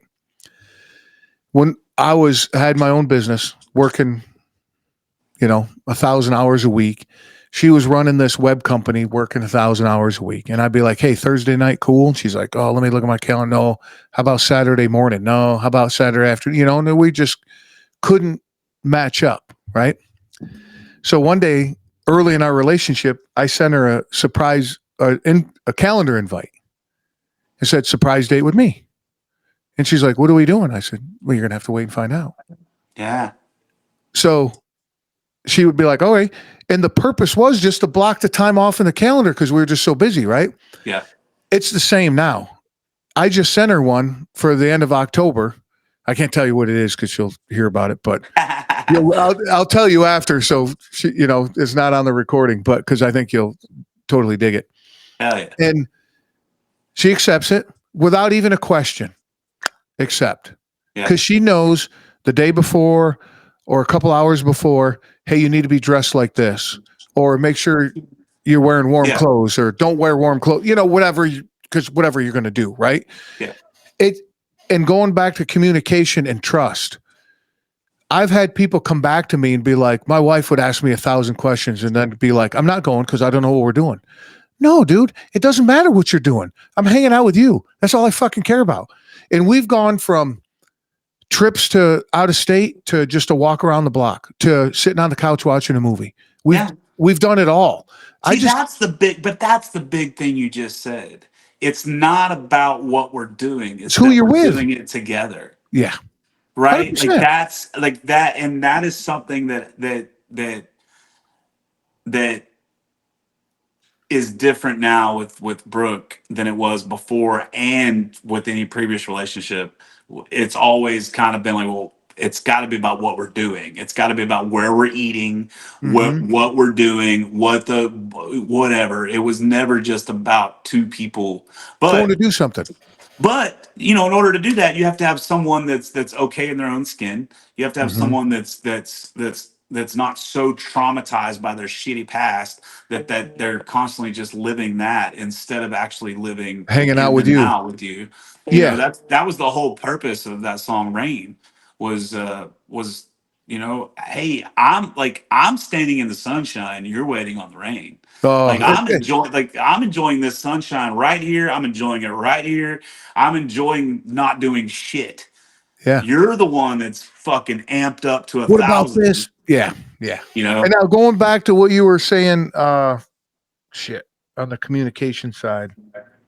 I forgot what I was going to say. But I mean, it boils down to just, when I was in the bad relationship, see if this happened to you. So when I'm in my bad marriage, I'm working the bars. I'm getting fucking hit on left and right. Sure. Yeah. Is it because of the position that I'm in? Right? Because, you're in a position of quote unquote power, right? So they think right? That has something to do with obviously. But then there's all this other stuff that just constantly getting hit on. Now in my relationship, I'm so happy, dude. And I walk around with so much confidence. Yeah. I don't get hit on. They're like, you probably do. You just don't notice it. Oh man, that's a good point. All right. You probably do. You just don't notice it because you're just being friendly. Hey, good for you. Because you get hit on at home. Oh, there you go, dude. You get what I'm saying? It's like when you're getting, it's let's get a little crass. I don't care. Like if you're getting good blowjobs at home, the last thing you're going to do is, Yeah, why is I look at somebody's giving me some attention? I just think they're being nice. Offers me a blowjob, I don't.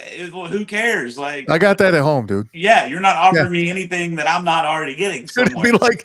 It'd be like you got a 85-inch color, big fancy TV. Somebody's like, "Hey, man, I got this big fancy TV. I got one of those." Dude. Yeah, I got one of those. I got one of those. What else you got? Yeah. Dude, I love your line because you're getting hit on at home. That's gold right there, dude. Yeah, man. Like, you're getting, you're the thing is two people are both in the boat. And they're and rolling in the same direction. they're both rowing in the same direction. And some days she doesn't have the energy to row as hard as you do, and you have to pick up her slack. And some days you don't have the energy to row as hard as you do, as you can, so she has to pick up your slack. It's called being a fucking adult. It's called being in a I'm relationship. just gonna say Listen, it's this called is being an not just adult. yeah, this is not just about this is not just about romantic relationships. This is about business relationships and friendships Everything. and everything else, man. Hmm. It's if you're the only one doing anything, if you're the only one putting in the effort, the boat's going to go in circles. Yep. Yep. That's it. It's You just know, going to go in circles. going back to Jordan Peterson, he made a great. I can only listen to him for a little while because he uses 6-syllable words and he just talks so fucking. I can't follow him for too long. Yeah. But he said this thing about the marriage, no matter what, it's 100%. Yeah. Right? Or relationship, whatever it may be. Right? Going back to exactly what you said, there's been days that I'm giving fucking 5%. And my old lady's at 10,000 RPMs doing the other 95% and not caring about it in the world. She's like, this is what needs to be done. And the other day, it's the other way. And it just rotates like that. It's never fit that this whole thing of it's 50-50. No, motherfucker, it's 100%. Yeah. And that's what sucks about the dating world. The dating world, like me, if I'm dating with intent. Right. Sure. Like if I'm gonna get a girl's phone number, I'm gonna talk to her on the phone. I'm not a guy that's gonna have 7 different girls that I'm talking to.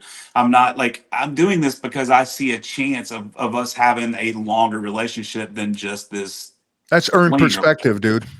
and so I date with intent, but you got so many people out there, both sexes, both men and women, while you're trying to get them in the boat and they're still looking at the dock for other options. options. Who's got a bigger and boat around here? yeah, and so that one little nurse thing that I did, I don't know if she found somebody else or what happened. I don't know. I probably said I love you too soon or some shit. Who knows? Yeah, You yeah. know, I don't know. Who knows what happened? But you know, it's so hard to date these days, man. It's Oh, I stupid. don't even. It's stupid. Oh, bro. Yeah. And I don't want to do it, and and now I didn't get back with Brooke because of that. I mean, I got back with her just because it's like, fuck, dude, we remained close friends even through all the bullshit I put her through. Yeah. What the other night I come home and she's still awake and she drank an energy drink so she could, because she's not a night owl. Her like 10 p.m. she's out. 8 p.m., 9 p.m. You she's drinking out caffeine to stay awake to see you? because she wanted to spend a little time with me that night. Oh my God, how Like, you amazing know is what I that? mean? Like Little that. things like that. Those are the little things that add up, right? Like Yes. just the smallest thing. We got electric toothbrushes, right? Wife cleans the bathroom, goes to change the heads on the toothbrush, gets drawn away, kids and life, right? Yeah. I come in, she goes to work. This time of year, she's really busy with work. And I come in and I see there's none. So I put one on mine. And as I'm brushing my teeth, I put one on hers and I put them back in the rack. And she's like, oh my God, thanks so much for putting my toothbrush together. So when I got home at fucking 1 a.m., she's like, I could brush my teeth. She goes, I was actually thinking about that driving home, like, oh man, my toothbrush is not put together. Just little things like that, dude. I mean, Yeah, like the other day I came in and the dishes, I did the dishes and I she love was so doing this. thankful about it. And I'm used to doing the dishes and then getting bitched and moaned because I didn't put them up in the right spot or because they're still a little greasy or because of what Right. It's like, well, guess what? I'm not gonna fucking do the dishes anymore. You can fucking do them. Yeah, Like, yeah.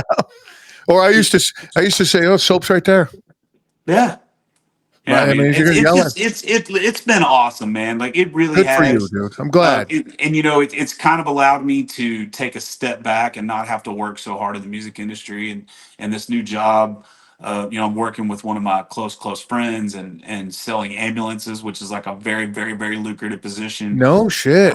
And so, I Gotta haven't wear a made my suit to first. work I've and only been shit. doing it for a couple weeks. Haven't made my first sale yet, but as soon as I start making those sales, dude, I'm gonna make some money. And I've been selling myself for 20 years. I was just gonna say I've been a salesman literally my whole life. Yeah, So I'm not worried about it. I'm not stressed about it either. And the thing is, what I've learned about sales is it's not the product. No. It's the experience. Yeah. Right? It's sales has nothing to do with what you're selling. you're gonna tell somebody you're gonna do something. Fucking do it. Yeah. Be a cool dude. Have some integrity, and you'll do well. Yeah. That's it. Be able to talk to people. Well, yeah, I mean that's yeah. I mean that's kind of given between you and I think. Yeah, I don't Like think I that, have a problem. I don't think I have a yeah, I problem. don't have a problem talking to anybody. And what's really cool is this guy was my sponsor. He's been my sponsor for the last 2 years too, and so Oh, nice. Congrats, bud. so he knows exactly how I am. He has never not one time told me to take down a Facebook post or any of that stuff. So Mm. he believes in me, and so and I think I'm going to be able to do it. And it's like, and I'm going to tell you, I'll tell you something. This is funny. This is how bad I don't want to play public shows anymore. Music. Um, a couple weeks ago, I had a show booked at a place here, and it was going to pay 350, and I usually make around 200 in tips at this place, right? So I usually Okay. walk around 550, 600 bucks is usually what I walk out with this gig. Okay. Well, so we're over at the shop, and I'm doing like manual labor, right? We got a bunch of dirt, we're moving around, I'm on a tractor, and we're just doing a bunch of shit. And I went over to him and I was like, hey man, I tell you what, I'll cancel tonight's show if you want me to stay and we can just work longer if you just throw me what I would make tonight. And he was like, absolutely. And I'm like, I would rather do manual fucking labor Oh, then deal with the public like that, than right? go play a show for people that don't give a shit. Shit. Isn't that Okay. crazy? No, it's not. No, and I think that's amazing that you recognize it and you don't drag yourself out there because this is what I've been doing for 19 years and I need to keep doing it. Yeah. No, dude, you pivot. You got your old lady now. You got a job you're digging, and now wait a minute. So we got to add in these house shows, dude. What the hell's the deal with those? Dude, see, this is okay. All the stuff that I was complaining about earlier, right? That's the mass public, right? That's like it's like going to the mall, right? You go to the mall. That's where maybe that's a bad analogy because most people shop I online guess now. you're dating But yourself. or you go to Starbucks. All right, that's probably the most famous coffee shop there is. Probably the most money making coffee shop there is, and like the level of person that goes there is a certain type of person, right? But I then you don't have, disagree. but then you have, you know, Jack's Bakery down here, right? Jack's Breakfast or Jill's Breakfast Country Kitchen, right? Right. And that's where the four old dudes go every morning, and Oh, they sit around the thing, and they oh, drink their coffee, and they talk about politics, and they talk about their old ladies, and they play dominoes or whatever the fuck they do, and they leave, right? Starbucks is not an experience. right. Starbucks is somewhere you go to It's a buy some fucking transaction. It's a coffee. It's a transaction. transaction. That coffee's that restaurant where those 7 or 8 or 6 four whatever old men go every Oh morning. my You God, go sit dude. around that's an experience. 1,000%. Is the coffee as good? Maybe Uh, not. I don't know. It's cheaper, Is the food good? Maybe not. It's probably greasy as fuck. right? You probably eat your eggs. And they probably smell like cigarettes before you put them in your mouth. Yeah. But That's but part of the experience, though. but the conversation that you're gonna have in Oh my that God. place is gonna mean 10 times more, right? Well, the thing And is, that's what though, I'm taking that approach to music.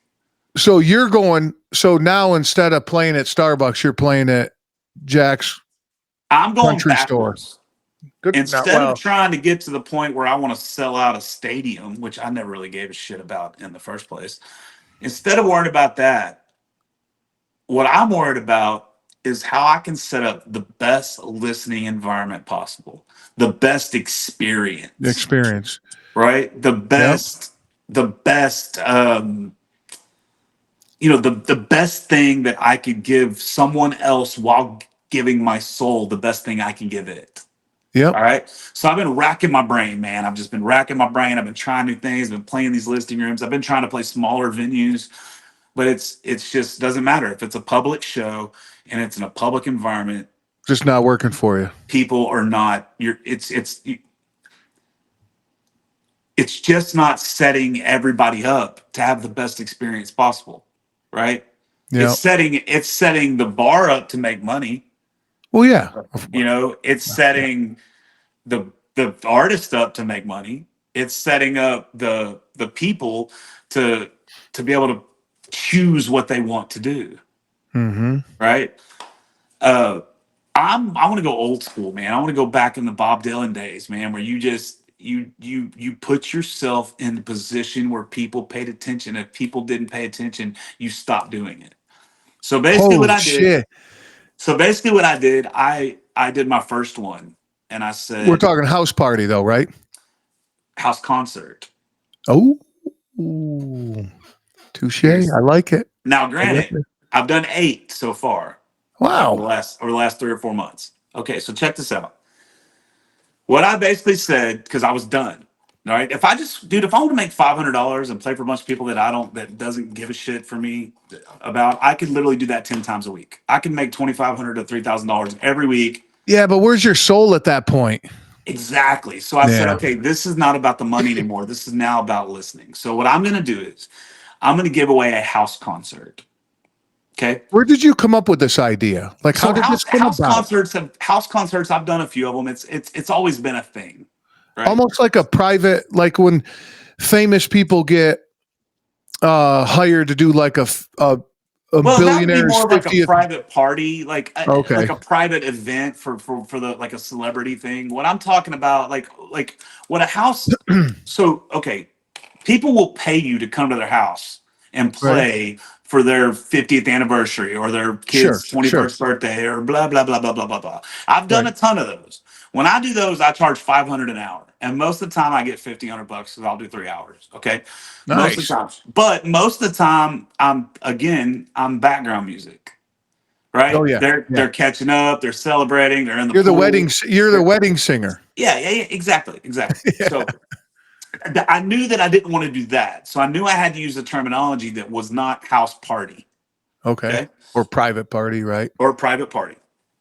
So, but now people have been doing house concerts for a long time. Like there's a whole circuit of people that do house concerts. Okay. Uh, so, but but my thing is, I want to be adamant that people are listening. Okay, that I want to be adamant about that. So, a lot of times these people will hire you because they just want you to come hang out with them. And they'll pay you $500 and you play your songs and they're yapping and yapping and yapping. And then you get off stage and they just want you to hang out because they think it's cool that they have you at their house. Right. Right. It's that's not what I wanted. Status symbol. It's not what I wanted. So I made a post on social media and this is what the post said. On this date, I'm giving away a free house concert in this area. I will come to your house. I will play a 90-minute show of my choice, no requests. Um, During that 90 minutes, if I feel like I'm background music at any point, I'm just going to I'm get like, up and leave. good for you. That's Okay. all. Huh? So That's that like in your was contract, right? right. So that was the post on social media. Well, dude, Okay. I got like 10 or 15 emails. And also I said, if you're interested in this, please email me at info@jeffcanada.com. Right. Right. And I was very critical. I was very conscientious on the way that I put this together. Right. House concert, not house party. Mm-hmm. Free house concert. Because the minute I say, hey, I'll come to you, hey, I'm giving away a $500 house concert, I would get 10 messages as well. But once the money is agreed upon, you now owe them. Yeah. You Yeah. owe them Yeah. that time, no matter Well, that what. takes away your power in a way, right? Right. So that's where the free came from. Okay. And what I'm going to do is I'm going to bet on my talent. I'm going to bet on what I do enough that I'm going to be good enough to get these people to pay me anyway. Mm. Okay. That's the whole goal. That's the whole thing. You But were great. Let me pay you, right? right. But even if I don't get paid, even if I make $0, I just played a 90-minute set for 10 to 20, 25 people of people that are actually listening to me And having a damn good time. and hearing my story. And I'm just playing my songs. And I'm only playing for 90 minutes. I'm not playing for 3 hours at Joe's pub, Right. fucking playing while the Astros are hitting home runs. You know what I mean? Yep. Yep. Um, and so I did my first one. I gave it away to a veteran. He lives in an RV park, and so he invited over like 15 or 20 people. I ended up making $489 at at that show. Look, tips, like they just come Tips up and and give you merch. 20 bucks here. Yeah, tips and merch. Okay. Now, that was the least amount I've made so far, but it was my first one. And, you know, It felt good, right? it felt good. It felt great. And these people were so thankful that I took time out of my day to come play a show for them for free. My Okay. man. So now I've come up with best practices now. I still do the same thing. I'm doing a 90-minute set, blah, blah. But now I say things like, hey, make sure, like, I'll have a best practices email that I send once we say we're going to do this show. And I'll be like, hey, make sure that everybody gets to your house like an hour before my start time. So that way they can get there. Y'all get all just catching up out of the way. Y'all can eat. You can do all your things. So that way when it's time for me to play, they're ready to go. Dude, I've done 8 of these house concerts so far. 8. I've made $8,600 in those 8 shows. Free. I've played for fantastic hosts where they're only inviting the people that are going to listen, and they will tell someone to. I've had some of them tell people to shut the fuck up and listen. I've had them do it. Oh, so the lady that owns the house be like, shut the fuck up, Well, we're because listening. they don't want me to get mad and leave, Yeah. Because right? they're ruining their good time. Exactly. And Yeah. so it kind of just all works. It works out great. Now, granted, you do have to have a little bit of a name to make this happen. If you don't have any Facebook followers and you do this, how are you going to get any offers? I don't know. But I am helping out quite a few of my friends get on this same train of doing that. But you Good for have to you, be man. willing, you have to gamble on yourself. You have to be willing to take a loss. You Yeah, yeah. know, you have to be willing to go out and drive somewhere and play a show for some shitty people, because you don't ever know really kind of what you're getting into. Yeah. You So know, that's where you're saying that's where you're doing it backwards, because like you're doing it like a brand new player would try to do it. Like, all right, I'm going to go out there and no, I think no, I don't think that's it. I think that like I'm play for definitely free using. and I think I'm definitely using my name. It's just what I'm doing is I'm finding the real live music lovers. mm, That's what I'm finding. I'm finding the people that want to hear my songs, that want to hear my story. They want to hear the story. Hey, why did you write the song Backseat Rendezvous? Well, I wrote the oh, song about dude, my mom's. okay. Well, so you're telling me like before you played Rain, you're like, this is how this song came about. And like holy shit, dude, that would be amazing. See, Yeah. I'm a huge fan of that. Now Well, oh, dude, that's yeah. amazing. And now they do have listening rooms that are set up like this, and I'm sure they have them up there. They're all over the country. Do me Yeah. a favor, look up an artist named JD Graham. JD what? JD Graham. Graham? Graham. Uh, JD is a buddy of mine who he was in a band and he was an addict and he was messed up one night. He ended up getting in a car accident and taking the life of somebody else. Okay, so he went to prison for 6 years. The day he did that was the last time so he's completely clean and sober. He goes around and all he does is play listening rooms. So if you look at his schedule, if it's on his He's up schedule, this it is way? a listening room, and so you can find a lot of listening rooms now. Oh, okay. All right, cool. Now the downfall about a listening room is that people are buying tickets to see you play, and a lot of times people that buy tickets can be entitled. Just go look at the comments of my viral video. A lot of them are like, if No. I buy a ticket, I'm doing what the fuck I want. And so it's Yeah. like, No, my wife and I are not like that. yeah, so you Yeah. have that a little bit. Now there are some phenomenal ones, dude. I just played one up in Clinton, Wisconsin, called Boxcars, called The Room at Boxcars. We sold it out. It was 60 people. And dude, me and 2 other songwriters sitting on bar stools. We basically just went song, song, song, song, song, song, song, song, song, and we told our stories for 2.5 hours. Not a single phone was out. Not a single. Oh. Dude, I think maybe 3 or 4 people totally ever even got up to go pee. They laughed at every single joke. You could literally hear, like, if I would say a line in a song, you could hear people in the audience go, "Oh man, like that song, that Oh. line hit Like them." hit him, right? Oh, how cool But is the that? problem is most people haven't experienced music in that environment. Mm-mm. They Well, don't even know. They some don't know it older people exists. maybe, right? Yeah, they don't even know it exists. Yeah, I didn't know about them. Yeah, most I people mean, don't. I'll look up. And I'll look so, them up. but you have a lot of people, like one of my number one complaints is people tell me, they say, I don't come to see you play because when I come to see you play, I can't hear you play. And so you got a whole lot of people that aren't going out. Okay. They would rather sit at their house. They would And rather drink their own beer. They would rather eat their own food. They and would rather watch have you on an 85-inch TV. yeah. And so now you got this guy that's offering to come out to your house and bring what you love to you for free. So all I got to do as a host is I got to give him a spot to set up and power, and I got to bring out some people for him to watch him that love live music. It's a Win all the way win-win. around. It's winning All all the the way way. around. Yeah. I don't have to deal with booking agents. I don't have to deal with bar owners. I don't have to deal with other musicians. I don't have to deal with drunks. I don't have to deal with cocky door guys. Yeah, I yeah, don't have yeah. to, you know what I'm talking about, those Oh, yeah, dudes. yeah. I don't have to deal with shitty lines at a restroom when I got to jump off stage and go piss real fast. I don't have to worried about where to park to load in. Like it's like I don't have to worry about all of the things that I used to have to worry about just to get on a stage and play 3 hours of somebody else's shitty music. Right, right. So these house concerts, you bring your instrument and you got like a little setup with a speaker and Yeah, I everything, got a or little Bose tower system. yeah, Yeah. So I set it up and I'll play for 90 minutes. Usually I end up playing for like 2 hours. And yeah. what I usually do, because I'm smart, is that first 90 minutes, I'll play the majority of those would be my songs with some covers sprinkled in that I have done like my own versions of stuff. Yeah, but keep them coming, like keep them engaged with a Right. couple But then covers. after I play my last song, I'll be like, okay, that's gonna be my last song. I mean, hey, if y'all want to stick around for a little more, I'll play some songs y'all know. And then I'll start doing the sing-alongs for the last 30 minutes or so. Oh, dude, And that's brilliant. that's when the tip jar just starts overflowing. So it's like, okay, so I got the 90 minutes, I got my part.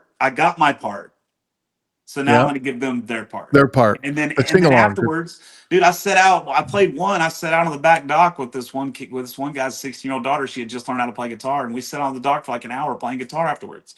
Like Oh, you're building fans for life, life. and you can't Well, do that at a bar. You and can't do that at a restaurant. you gave that girl such an experience. She'll never forget that. Right. Yeah. And she gave me an experience I'll never forget. Yeah, there you go. And That's that's and awesome. that's the thing. Like these people are so thankful. Man, thank you so much for doing this. But what I'm trying to tell them is no, like Well, thank I'm the you. one winning. Yeah, Like, yeah. thank you. That's all, dude. That's so cool. And that happened to me where I got addicted to that style. God, 1,000 years. You know what? I'm just saying, 1,000 years ago, whenever it was, I was connected with all the bar stuff back in Colorado.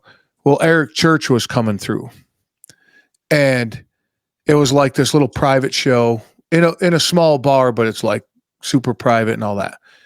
Of course, I get in, and then the guy that owned the bar halfway, and I'm completely fucking barbecued at this point. But he was up there, and he would same thing. He would talk, tell a story, then he'd sing a song, right? Yeah. And I was like, this is awesome. This is amazing. And it was a very controlled environment. Cell phones weren't big, obviously they weren't as Yeah. big as they were. And then the guy come by, owns a bar, and he grabs my elbow and he's like, come on, man. I was like, all right. So we go in the back room, where the coolers are and, and all the beer and all that shit. And there's a tub with like 10 chairs around it. He's like, take a seat, dude, and just relax. And the chairs, start filling up.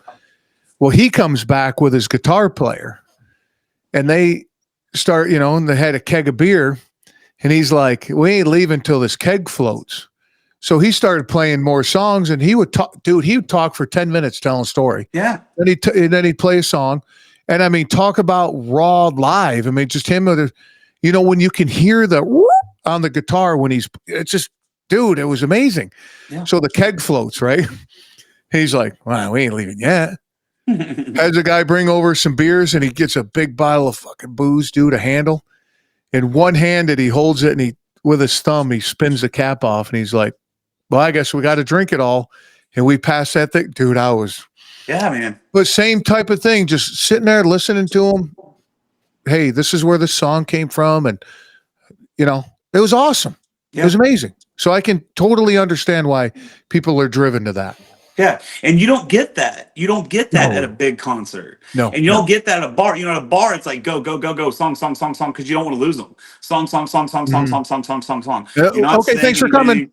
Yeah, you're just going as fast as you can. And you're trying to keep people interested, and you're cutting songs short because you don't want to play a song more than 3 minutes because then they get bored and blah blah blah blah blah. Yeah, Blah. yeah. No Like long I instrumentals. basically cut myself out of all of that shit. Good for You you, know, man. the Good for you. streaming numbers on. I don't give two flying fucks what my That's streaming numbers are. If you want to listen to my music, go listen to it. If you don't. I'm still gonna put it out. I'm still gonna release it. yep.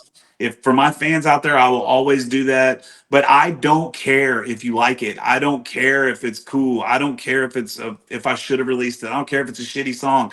I don't give a fuck. I'm gonna Dude, release what I want to release when I want to release it. I'm gonna play what I want to play when I want to play it, and I'm gonna live my life for Jeff Canada. I'm not living my life for people through these fucking phone screens. I'm yep. not living my life for bar owners. I'm not living my life for waitresses.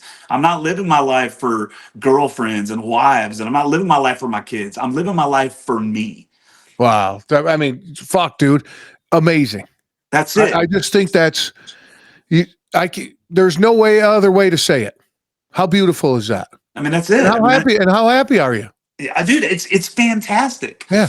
You know, and but what's crazy is what I've realized because I put the mask on myself first. I started taking care of myself first. I started Have taking to. care of my needs and my desires, my wants, my passion, my soul, my love. Like I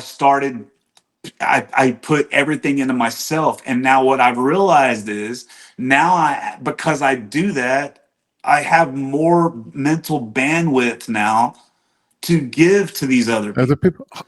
I have more time now to spend with my child. I have more time now to talk to my friends. I have more time now to spend quality time with my girl. Like Mhm. I couldn't do that before because I was so wrapped up in all this shit mentally all the I time got playing I these got to games. post this because the likes, and I got to chase these likes. How come that only got one like? How come that only got Yes. 100 likes? Yeah. Yes. And so Nope. now I'm like, no, I'm just putting it out there. I mean, I put that video out there. I didn't know it was going to take No, off you with never. seven Yeah, and a you half never know million that. views. And it's No. probably going to be at 8 by tomorrow. It's getting about Well, 200,000 views every, you know. isn't that fun to see though? Because you didn't give a shit. That's where Nah. that came from. You just put it out there, and that's my attitude with this show. Exactly. It just resonated with me the way you talking. I enjoy this. I do it for Yeah.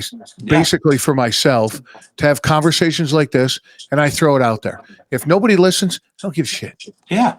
I'm having a great time hanging out with you tonight, And right? that's And, what it should be. right. That's what we should all be doing. Yep. You know, listen, life is hard. I just Being told my son alive, that. being a human being is hard, It was right? hard, but It's it's amazing. hard. It's You beautiful. know, it's beautiful, but it's hard. You know, you're gonna Hmm. have things that happen to you that you're gonna ask, why me? Why does this have to happen to me? It's going to happen. You're gonna lose loved ones, you're gonna lose parents, you're gonna, you're gonna fuck up and make mistakes. All of these things are a guarantee they're gonna happen. Okay. The universe is gonna throw so much crazy nonsense at you. Stop doing it to yourself. Hmm. Stop. There's enough coming at you. You don't need to create any more. Yes, Yeah. exactly Yeah. fucking right. Yep. You have enough shit that's going to go wrong in your life. Stop. Worrying about the. Yeah. Because what you do is, you know, I don't know if I told you this or not, but I recently, over the last year or so, I found my way back to God. Okay. Awesome. And now I'm not going to get preachy because I don't do Yeah. that. But that's the one message that has really kind of sunk into my heart from reading the Bible, and going through this transition that I'm going through is there's only one time, one place you can find peace. There's only one, and that is right now. Right now. This is the only time you can find true joy or true peace. It's Thousand not percent. it's not in yesterday and No. it's not in tomorrow. Nope. It's right now. Yep. You can plan that vacation and you can think that that vacation is going to make you happy. Oh God, And you can Jesus be look Christ. forward to it and Right. look forward to it and look forward to it. And then guess what happens? You go on that vacation. It's You're not like, near as cool as what you thought it was going to be. yeah, I was gonna say, build it all up in your own mind. Right. Yeah, But if you we've all done that. I've done that. book, but if you book the vacation, book it and then forget it's even coming and get back to just living your day life, living your life and finding your peace in today. And that way tomorrow, the more you find peace today, the more peaceful tomorrows are going to be. Hmm. It's just that simple. But the more you worry and stress about what's going to happen tomorrow, the worse your days are going to be. Yeah, because you're not living in the moment. Yeah.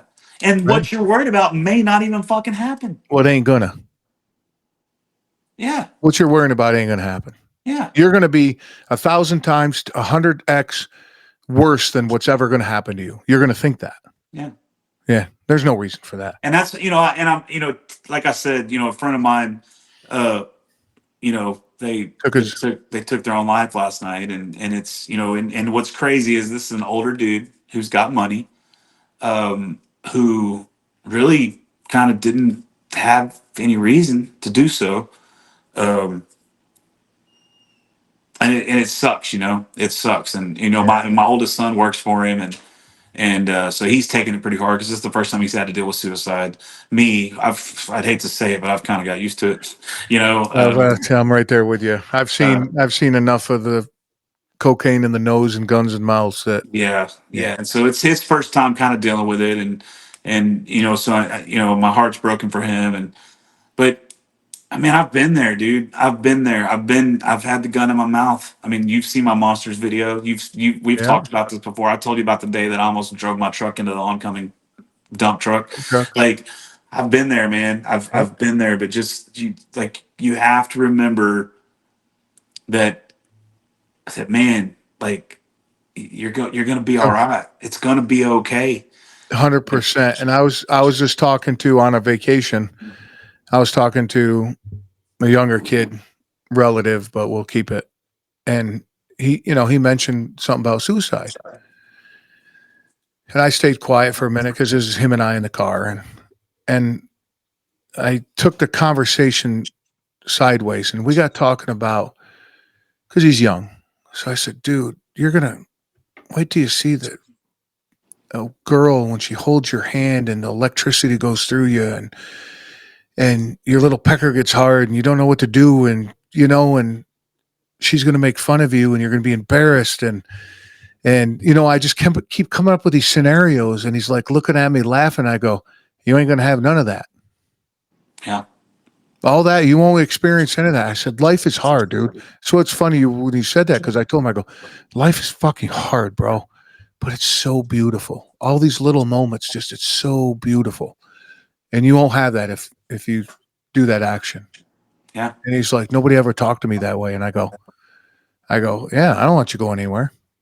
Listen, I'm gonna be honest with you, dude. I don't want to be alive.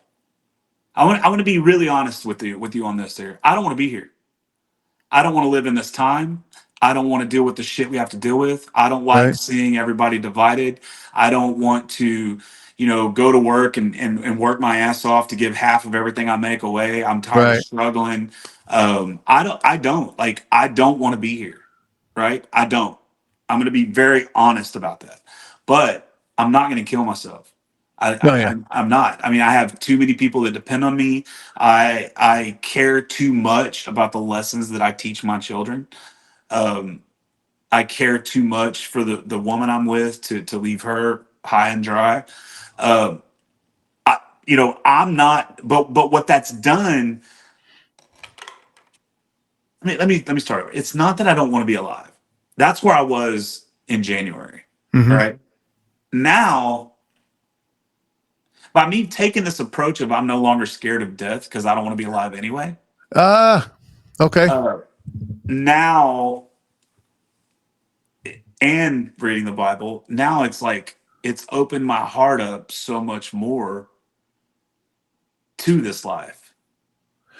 So Does that make sense? Is what I'm saying making sense? absolutely, because the way I relate to that is years ago, before our son was born, we were in a motorcycle accident and on the 405 in LA, right? Mm. So we get sprawled across 405 in LA. And I look and I saw my wife get off the highway, be safe on the side of the road. Jeff, I'm telling you, I was completely relaxed. Everything was let go. I'm like, she's safe. I don't give a shit. Yeah. Obviously, I want to stick around with her, that kind of thing, right?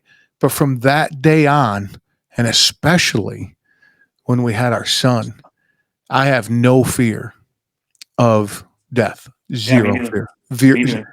Now, do you agree? Because in my case, that I have, to me, I'm at this pinnacle of my life. That I have this beautiful family. I skipped my job. I love my work. I have a handful of good buddies. I get to sit here and bullshit with people like you at night. Where the fuck am I going to go after this? Yeah. Right? So I'm cool, man. Peace. I'm out. Yeah. I've made an impact. And that's what I look for. Legacy, right? You know, your legacy. Yeah. Obviously, my legacy is my family, right? You know, you might look at some of your legacy, a little bit of your music, but now it's your family, dude. So do you think that having this peaceful thing of death is because the impact that you've made? You have this beautiful life and you're like, I'm good, bro. Yeah. I don't know if it's that or it's just that. Well, the reason I say that is because before, when I didn't have any of this, I was scared of dying because it was like, what have I done? Right. Am Yeah. I going to And that die and that not? might be it. You might be hitting the nail right on the head, man. You know, I don't know if I'm explaining it like the way it feels in my Yeah, yeah. heart, but, you know, and I've been love writing blogs, dude. And one that comes out tomorrow, it'll be out when this comes recorded, is the refrigerator door, right? Dude, I leave it at like 4:30 in the morning. So not too long ago, I'm standing there, the house is quiet, 4:30 in the morning, and I shut the refrigerator door and I'm looking, and it's pictures that my son drew and pictures of us out and about and a postcard from some of our friends in Europe and shit. And I'm like, this is life. Yeah. This is a fucking amazing. It's not the women, the cars, the money, and all that bullshit that people talk about. No, this shit that's on my refrigerator, this is it. Yeah. 100%. And I found it, and That's what I'm saying. That's like what with these makes me. house concerts, Yeah. I've found that I would much rather play a small little concert for 20, 30, 40, 50, 100 people that those people give a shit than I would rather play in front of 10,000 people. Well, the other thing that I think that's amazing. Then the other thing is, look where you found yourself with your job, the family, your personal life. Yeah. You're in a good spot, dude. And going back to, I call it earned perspective. What you've learned in the music industry, what you've learned through past relationships that we all have, is earned perspective. You and I can sit here and talk about this shit. We didn't read about it in a book. Right. We didn't read a motivational quote on the internet and sit here and have a 2-hour conversation about it. No, shit that we fucking went through. Yeah, that's what Good people and are bad. missing out. That's what people are missing out on that are living their lives on these phones. 100%. 100%. Yep. To sit here, how many people, they can't even come knock on the door and ask, oh, okay, smallest thing. This might be a small thing. People are like, no big deal. But I pick my son up from school, right? He's in pre-K. He sits in the front seat. I'm old school, dude. He rides in the front seat with me, Yeah. right?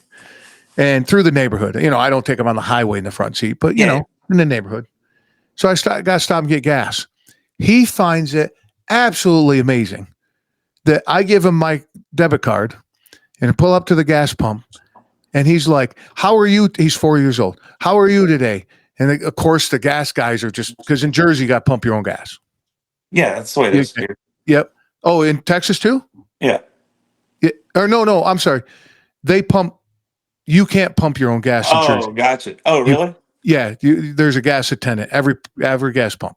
Oh, that's cool.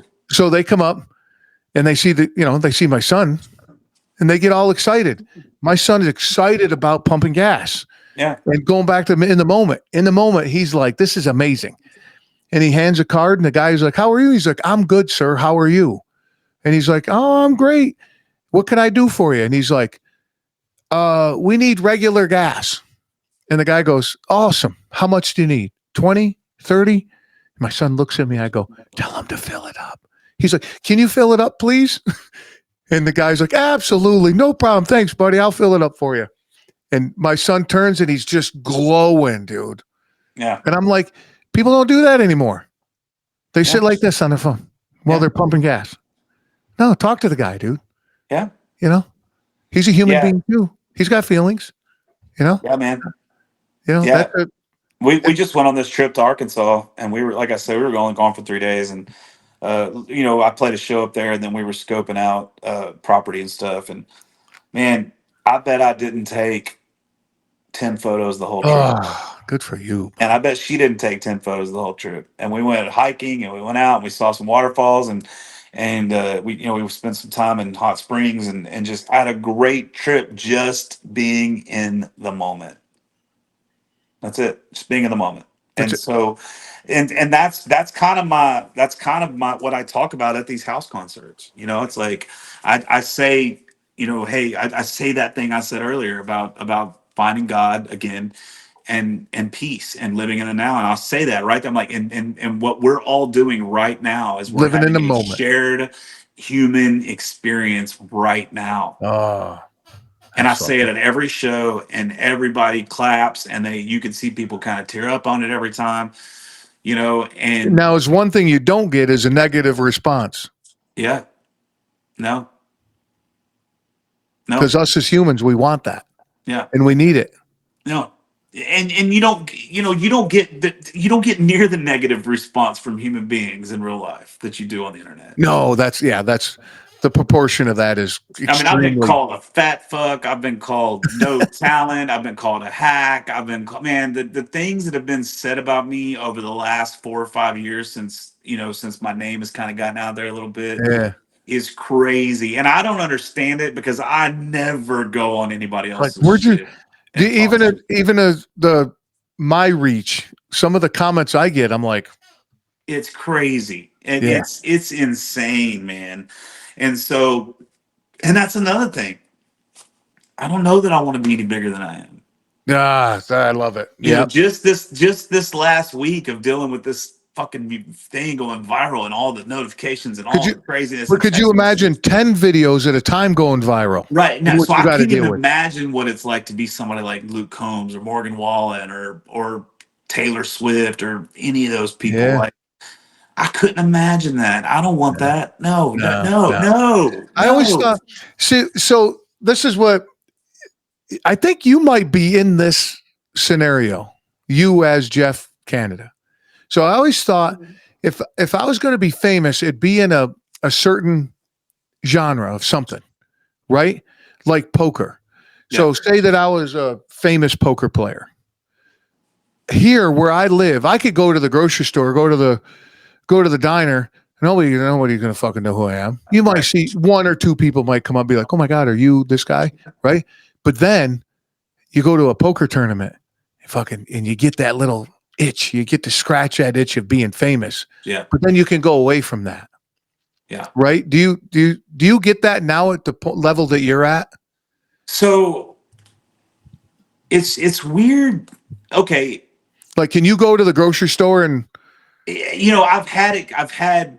I can. Yeah. Yeah. If I just go to the grocery store right by the house, nobody, I mean, I might run into somebody I know, but it's because I know them. It's yeah, not, yeah, yeah, it's not yeah. because people, but I've had people like, I was I was at a grocery store one time and this guy was kind of following us around and finally, I just kind of went up to, I was like, dude, is everything cool? And he was like, man, are you Jeff Canada? And I was like, yeah. And he's like, oh, dude, I'm such a huge fan. And like, I'm like, next time, just come up and talk to me. You don't have to follow. I mean, he Yeah, to followed be us around the grocery stalker. store like 30 minutes.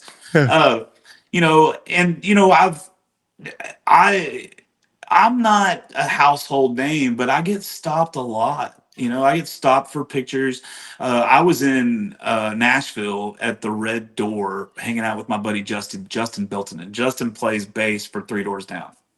Oh, okay. And So but he he lives in Nashville, and so I was there visiting, and we were hanging out, and I walked outside to my car to grab something. I don't remember, my wallet or something. I don't remember. And I walked Yeah. back in, and this dude stopped me, and he's like, "Hey man, are you Jeff Kennedy?" I'm like, "Yeah." He goes, "Dude, I'm such a huge fan." Blah blah blah blah. And I was like, "Where do you live?" He's like, "Nashville." I was like, "So you never been to Houston?" He's like, "No, I've never been to Houston. I just." Oh, dude, that's pretty He was like, "I cool. follow you." So I've been stopped on a ski slope in Colorado.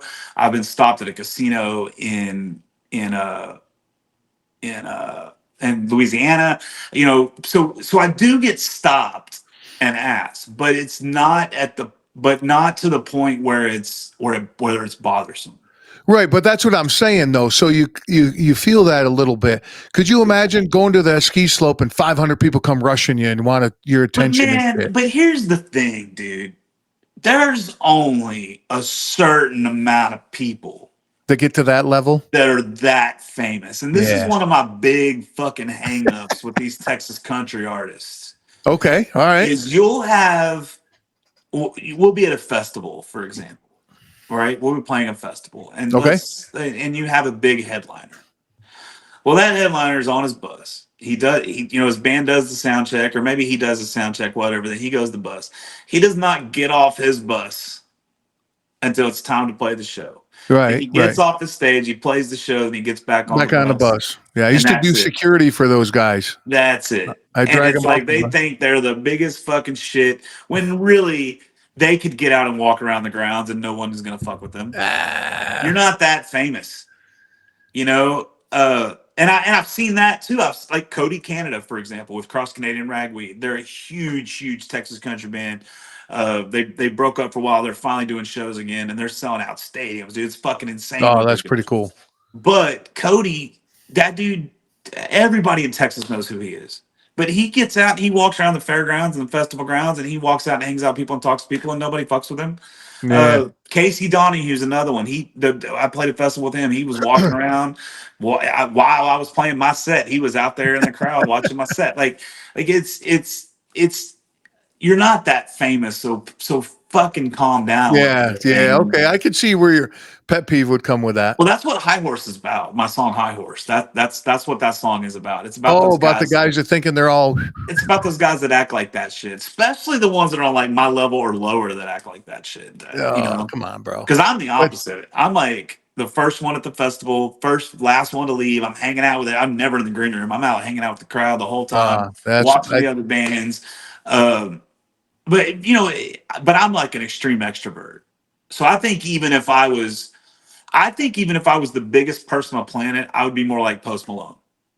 Where Post Malone will hang out with anybody, he'll talk to anybody. That dude oh, still okay. drops into dive bars. Oh, He's yeah. still like that dude is so Jelly Roll's the same way. They'll have a conversation with anyone. They don't care. Zach Top is another one that's just like that. They don't give a fuck. I would never ever be one of these guys that's cussing out the the paparazzi Yeah, and yeah. like Punching getting them mad and because moving on somebody there. wants my signature. Like, dude, if somebody wants my do that, they're like, man, give back to your fans. Love your fans, dude. Love your fans. Yeah. That Zach Bryan shit where he told the 14-year-old girl to get off his dick, like fuck you, dude. Yeah, yeah, I saw that. And we got a good family friend that's just a monster fan of him, and I gave her shit about it when we saw her. But Listen, the dude can write a badass song. He's great. He's fantastic. yeah, but And he's probably a really cool hang. But man, like you would not be where you are if it was not for those fans. that 14-year-old girl made you who you are. Yeah. Yeah. 100%. And we need to always, like, to me, my fans will always be the biggest part of my journey. Always. I will take my fans side over bar owners. I will take my fans side over other musicians. I will take my fans side over festivals. I mean, I have festivals that I will no longer do because of how shitty they fucking treated the crowds. Well, that's I mean, I agree with you on that. I mean, that's just pure, what do you want to call, just trying to soak it for everything it is. Yeah. Right. They don't care about the experience. And going back, bringing back around to the Vegas video that I watched, and they said when corporate America took it over, that's when the boardroom looked at it as a spreadsheet where basically the gangsters looked at it for experience. We'll give you free parking in a free room as long as we know you're going to drop $200. Yep. We're not making billions, but everybody's happy. Everybody's making money, but these people come back every time. And it's like the experience. It always comes back to the experience, right? It's like the end of your house concert, the sing along. So they're in a fucking good mood the whole time during the house concert. Oh, and then we're doing a sing along. Who doesn't like a fucking sing along? And they're half in the bag probably at this point, right? And when you walk away, they're like, "Oh my god, that was amazing! Oh my god, that was amazing!" It's an experience. Yeah. That's what every human being is looking for. Yeah. Is an experience. And that's what I want to give, and that's what I want to have. Like me giving you an experience in return is giving me an experience. 100%. And to me, going to a bar and sitting on a stage and playing for 3 hours for a bunch of people that are getting fucked up watching the football game and playing golden tee or the punching bag machine or trying to fuck whoever's at the bar or whatever's going on, they're not paying attention to the music. That's not giving anybody an experience. Right. I was going to say it's not giving you one, but you said not giving anybody one. Nobody's getting anything. No one's getting anything out of it. If you the weren't only person that's getting anything out of it is the bar owner and the bartenders. That's it. Yep. And that's not who I'm looking for. No. They're not gonna... Dude, let me tell you something. Oh, 99, let me lower it because there's some good ones out there. 98. 86% of bar owners are total fucking idiots. Yeah, 1,000%. Well, most of the time they get into it for reasons of... Yeah, it's for their own playground. Yeah. For their own play. They hit their money in oil or real estate or some sort of a lick, and they've been going to bars, and now they think they can own one. And that's why most of them shut down the first year. 90-something% are done by the second year. Yeah. And when I was doing it, would they say the average lifespan of it was a club where, it's a club was like 3 years. Yeah. Then they got to turn it over to do, it might be the same building, change the decor a little bit, call it a different name, and then you run it for 3 years. And then, Yeah. Because people want to have an experience, man. Yeah, that's it. And that's why people are fed up because we used to go out to eat to have an experience. Now we go out to eat because it's cheaper than fucking going to the grocery store. And you go out to eat, and then your server is some pissed off, not middle-aged, but person in their 30s because they've been a server for the last 20 fucking years. They hate their life, and they're going to make sure that you're, life is just as bad. Yeah, man. And that's something else I don't have to deal with, dude. You know how many times I've had people complain? They'll come out to see me at a show, and then I go hang out with them, and all they do is complain about service, or all they do is complain about the bar or the fucking... Like you got anything to do with that? Like, dude, I don't... But still, like, I don't have to deal with that anymore. Now, if you have a bad experience, it's because the host of your house concert was a shitty host. And you got to handle that. But what's crazy is how many, since I've basically said, fuck y'all, I'm not doing this. I mean, I canceled all 36 dates next year. Canceled them. The ones I had on the books, they're all gone. I canceled a whole Midwest tour that I was doing this month, or in October. They're all gone. Canceled. I canceled like 15 or 18 dates this year. Feels good though, huh? Yeah, man, it's so great. It's so awesome. And and now I got these places that are reaching out to me to play, and they're like, "Hey, we want you to come play my place." And I'm like, "Well, I don't do 4-hour shows anymore." Well, man, for you, we'll let you do a 3-hour show. And I'm like, I don't do 3-hour shows. 3-hour shows. I do 90 minutes. And then they'll be like, well, man, we'll pay you. And they offer I'm telling you, dude, I've been getting some offers like $1,500 to $2,000 for me to go in and do a 3-hour acoustic show. And my question back to them is it a listening environment? Well, what do you mean? Because they know I'm going to bring people out. They know people are going to come see me play. They know that's why. Yeah. So that's why they want me out. But I'm asking, are you setting everyone up in a way to win? And if the answer is no, then no. Like if you're not going to turn off your TVs because you don't want to piss off whoever's there to watch the Rockets game, then you're not my type of venue. If you're not going to turn off the punching bag game because you want to make that extra $60 or $40 or $30 that thing makes that night, you're not my kind of venue. I can't tell you how many times I've been playing a song and just giving it my all and hear everybody start to clap in the middle of my song and open my eyes and the Astros just hit a home run. Oh, it happens Oh, all the time. And so listen, man, and when I bitch about it, people get mad because they're like, fuck you, I want to watch the Astros game. Okay, I get that. yeah. You know, you want to watch the Astros game. This person, this table wants to hear me sing these songs. I want to sing these songs. This other person is trying to pick up this 26-year-old girl at the bar. This other person just broke his hand on the punching bag machine. This person's pissed off because they just lost $600 on a Golden Tee game. Like, there's just too many things going on Going in on. those rooms Yeah. for anyone to win. No Well, one's winning. yeah, but and the thing is, too many options make a tyrant, right? So now, if you in a listening environment, this is the option I have. I'm listening to you. Cool. All right, let's listen to you. Yeah. And the thing is, most people need all these distractions because they're not fucking happy. Yeah.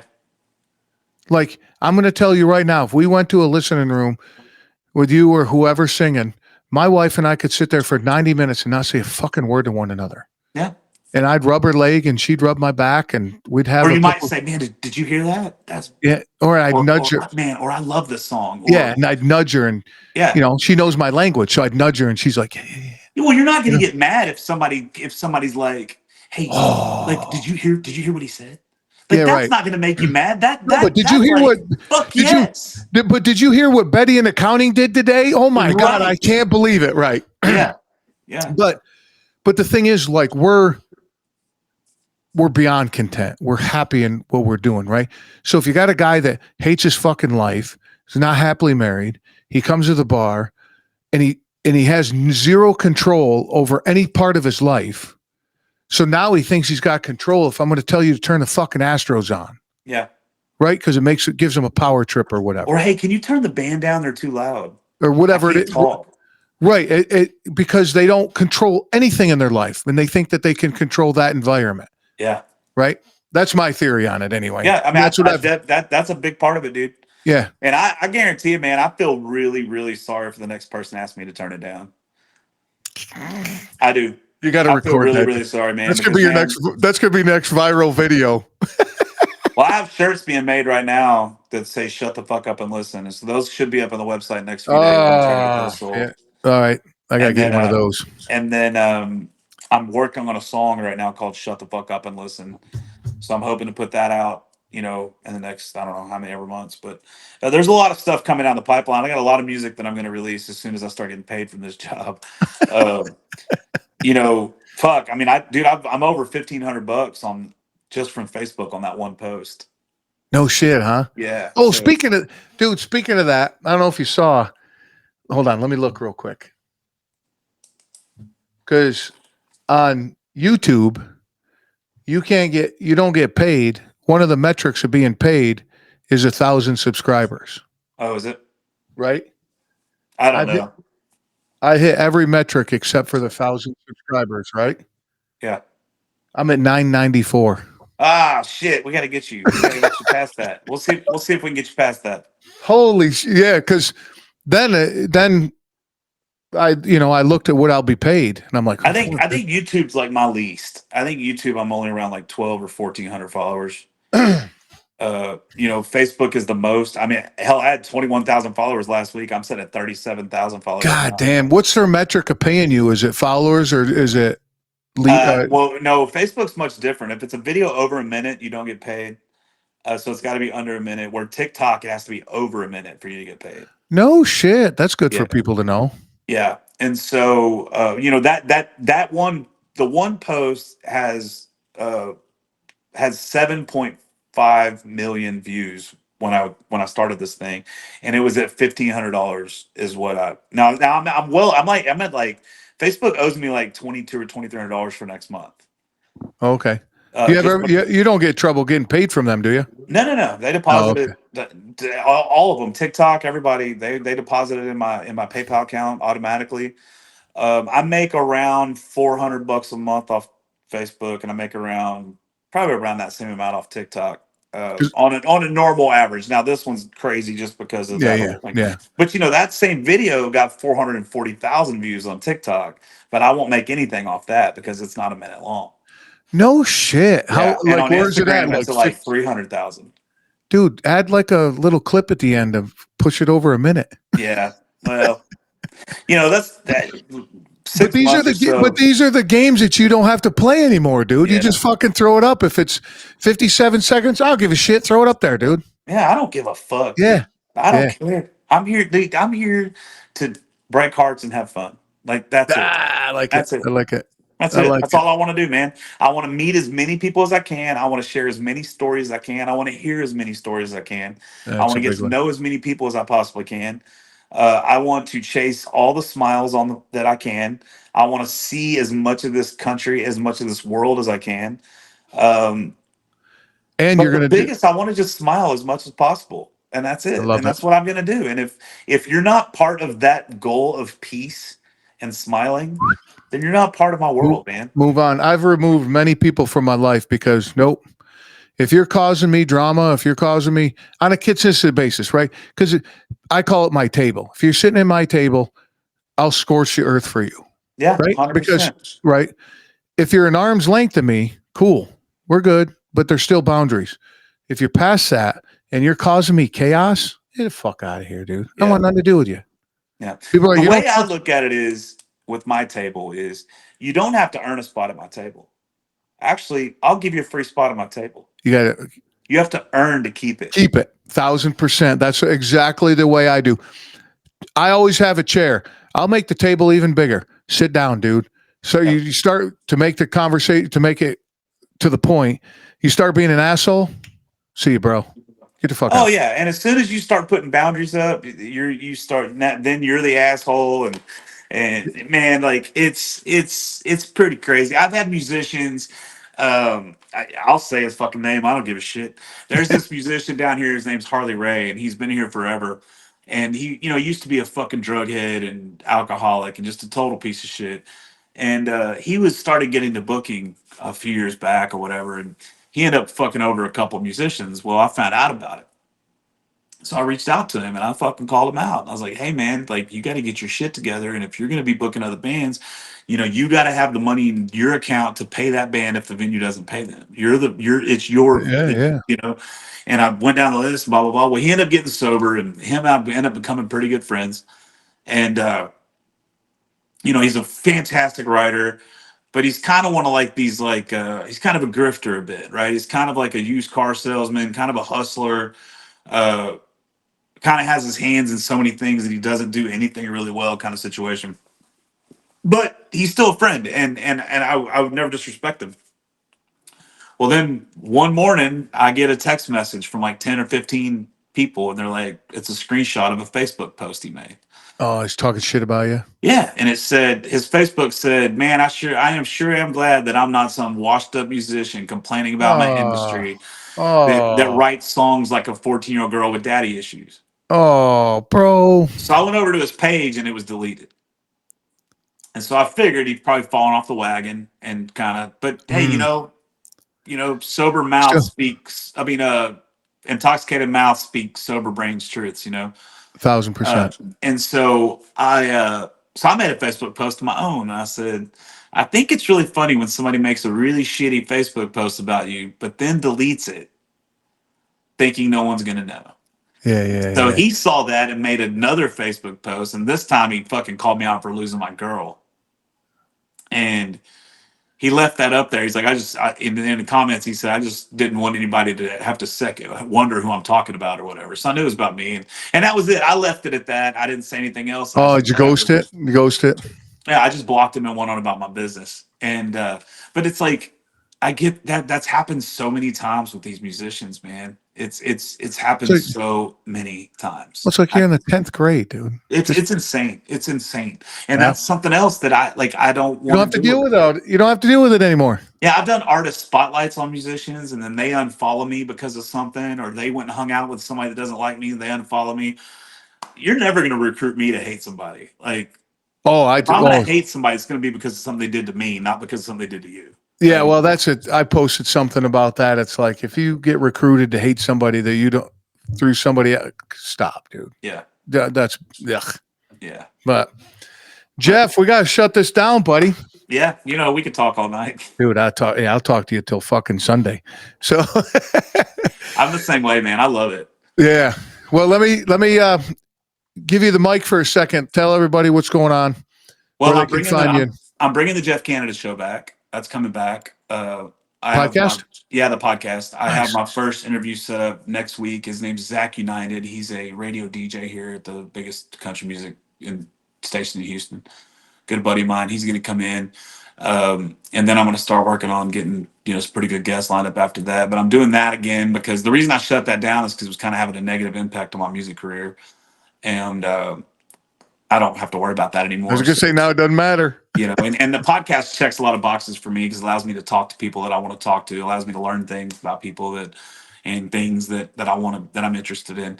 And now I can just do it on my own accord without having to worry about anything.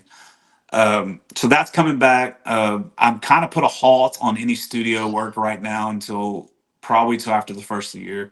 So I probably won't be releasing any more songs this year unless pause. There's a caveat to that, but I'll get to that in a second. So I'm probably not going to be releasing any new music until probably next year, just because I'm kind of taking some time back writing that sort of stuff. Right. But I am about to re-release my live album that I took down about a year ago. So it's about to come. We're about to re-release that as kind of a new live re-release. A whole album of live. Yeah, it's one live show. It's the show that we recorded the night of the viral video that I told you to shut the fuck up. So it's that record, and that is on the album. It is on the album. I think it's on the third or fourth song. You left that in there? That's good. Yeah, I'm leaving that on there. Yeah, that's left. Dude, you gotta jump on that with how hot the video is. You gotta. Whatever, man. It is what it is. See, I was waiting to see what you said, dude. I love it. I love it. I mean, I honestly, dude, I have no expectations, and I just don't care. Good for you. Dude. I'm writing the songs that I want to. Dude, some of these songs that I'm going to be releasing next year, some of the best stuff I've ever written. They're written with some of my favorite, favorite people on the planet. And so, usually what I do when I write a new one, I'll put it up on TikTok, and so people can hear the new song. But it'll take a while to get in the studio and do all that. But I got a lot of new stuff that'll be doing on TikTok, just live stuff. If you want to follow me on there. Or Facebook or Instagram or any of the social media platforms. I don't really do X very much, and I don't really do YouTube too much. But that's pretty much it, man. I'm just, we're looking to sell this house in the next 3 to 4 years and get up into Arkansas. I want to do it sooner than that. The problem is my youngest kid, he's a freshman in high school. He's the quarterback. Yeah. He's got a girlfriend, all that stuff. If he didn't have the girlfriend, I wouldn't worry about it. We would move. Rip his heart apart, dude. Yeah. But I don't want to do that. And, and they're in love. They're 14 and they're in love and they're fucking. They have no idea what love is, dude. Yeah. They're exploring each other and what I'm talking about. You got to deal with all that. Oh yeah. 14-year-old wiener shit. I can't. Dude, I can't wait for my boy. Jesus. The good thing is, the good thing about Brody is he is very, very transparent with his mother. Good. And so she knows that now. He tells her not to tell me certain things, because I ride him. I push him hard, like as we should our kids. I'm not your. I tell him all the time. I'm not your slave, dude. I'm your dad. You carry it, because he's like, you carry this. I'm like, you, dude. You carry it. Absolutely. We have 2 jobs. That's to keep you safe and teach you how to be an adult. Like that's our 2 jobs as parents. I tell them all the time. I say the 2 jobs. I go, dude, my 2 responsibilities in this world is to keep you alive and make sure you survive when I'm gone. Yeah, that's it. That's it. Everything else is just noise. And if we would get back to that as a society, we could fix a lot of these problems we have. Well, speaking of that, what we also need to bring back in society is simple violence. Well, they still do it here in Texas. A lot of schools in Texas still do corporal punishment. Do they really? Mm-hmm. Well, I'm talking too about, a guy, if you got to get shit out of somebody. Yeah, just fucking, you got to, you got to have that threat of, if I open my mouth, man, somebody might fucking punch me. Yeah. We got to have that back, dude. We have that down here in Texas. I have to say that down here in Texas, you get your ass whooped if you get out of line. For the most part, people are pretty polite because they're still that there's still that kind of veiled threat that Good. somebody might knock the shit out of you. You know As what it I should mean? be. As it should be. As it should be. I Yeah. agree with you 100%. Now, Yeah. not everywhere in Texas, but a lot of, especially in But the rural, I well, I think it all should be everywhere. yeah, That some guy treating the as you should anyway as a man is when you see a man treating the cashier terribly, you yeah, should say something. yeah. You should say something. But Absolutely. but man, we've gotten so far away from that. That's the one thing about my lady now. You know, she kind of tells me, "Hey, don't say that," and I'm like, Bullshit. "No, No, no." say it. Like I'm not doing that No, I anymore. don't. I'm not going to treat them like shit because it probably wasn't their decision. But it's like, I'm talking about like if you get bad service or something. But it's like No, but something needs. if you're being an asshole, I'm calling you out. Yeah, something needs to be said. See, that's where it's switched in society. I'm not sure when this switched, I and don't then know. we Yeah. can close it up after this. But like like what used to happen back in the day is you had an issue, and there was always an asshole in the equation. There was also there was always like a oppressed person. You know what I mean? Mm-hmm. Now it's gotten so far bad that now the person calling out the asshole becomes Is the biggest asshole in the equation to everybody. Yep. Yep. Where's that Like, come from? when did that come? Like if I hold the door open for you and you don't say thank you, it is my job. It is my civic duty to say you're welcome I in kind of an aggressive way. Oh, I do it all the time. I'll hold the door open and she'll walk in, not say nothing, and I'll stick my head in and be like, "You're welcome." Yeah. Like Yeah. that should be our, and if more people would do that, you would have more people say thank you when you open the door. Dude, I open a door for a lady and she goes, "No, thank you. I don't need you spreading your toxic masculinity on me." Yeah, well, fuck you. I go, Like, "Okay." And I walked in. I was like, "Whatever, dude. that's when I You're would not going to." say, you're not cute enough for me to spread any of my masculinity anywhere on you. Ah!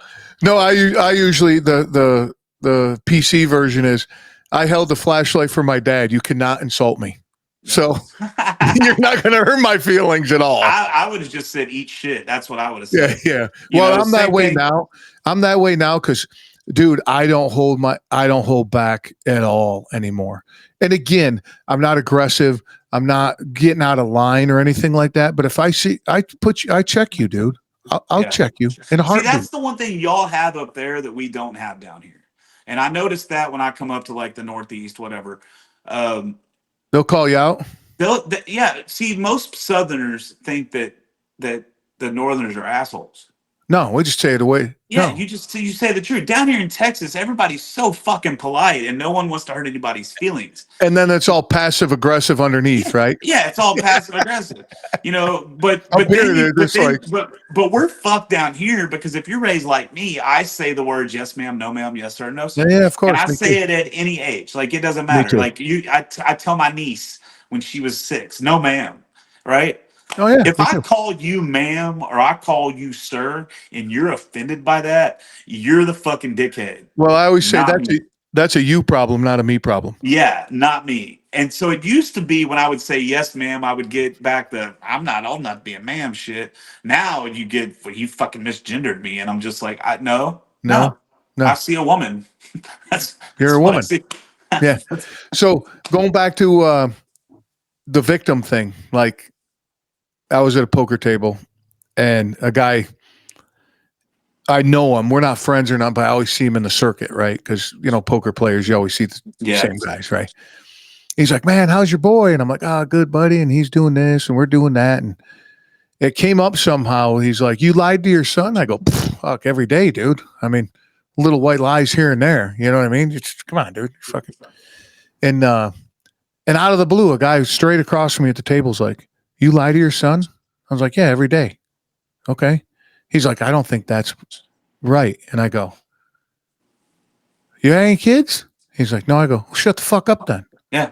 And he looks at me and he started going in the diatribe of, "You can't talk to me this, the whole victim thing," right? Yeah. And I go, wait a minute. So let me get this right. I just want to make sure I know what I'm talking about here.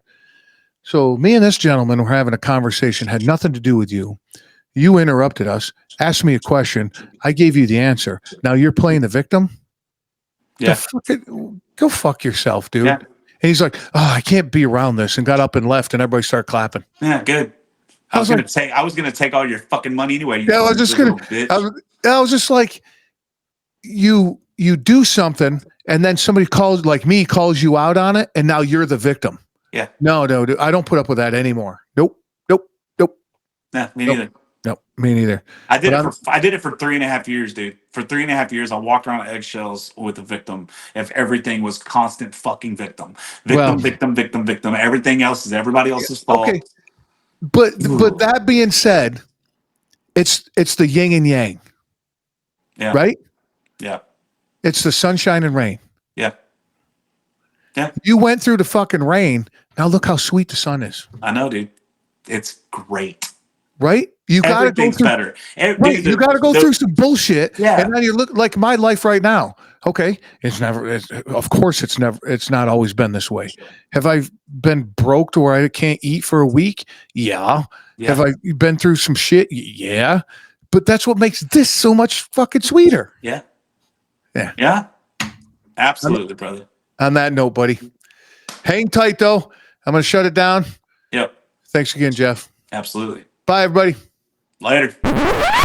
Jeff and I could have talked probably till Sunday on that, and we recorded that on a Monday night. Had a lot of fun with Jeff. You want to get a hold of him? I bet you he would love to speak with you. His Instagram is in the show notes. Get a hold of him. Of course, like always, give him shit for me when you do talk to him. I'm going to get you out of here because I know you got shit to do, but don't forget, Live Rishi, Roll On, Muscle Relief, HighSpeed Daddy, fellas, fanny pack, and my website. Read the blogs, dude. Been having a lot of good fun with them. All right, B-Raw Nation, keep kicking ass. Till next time.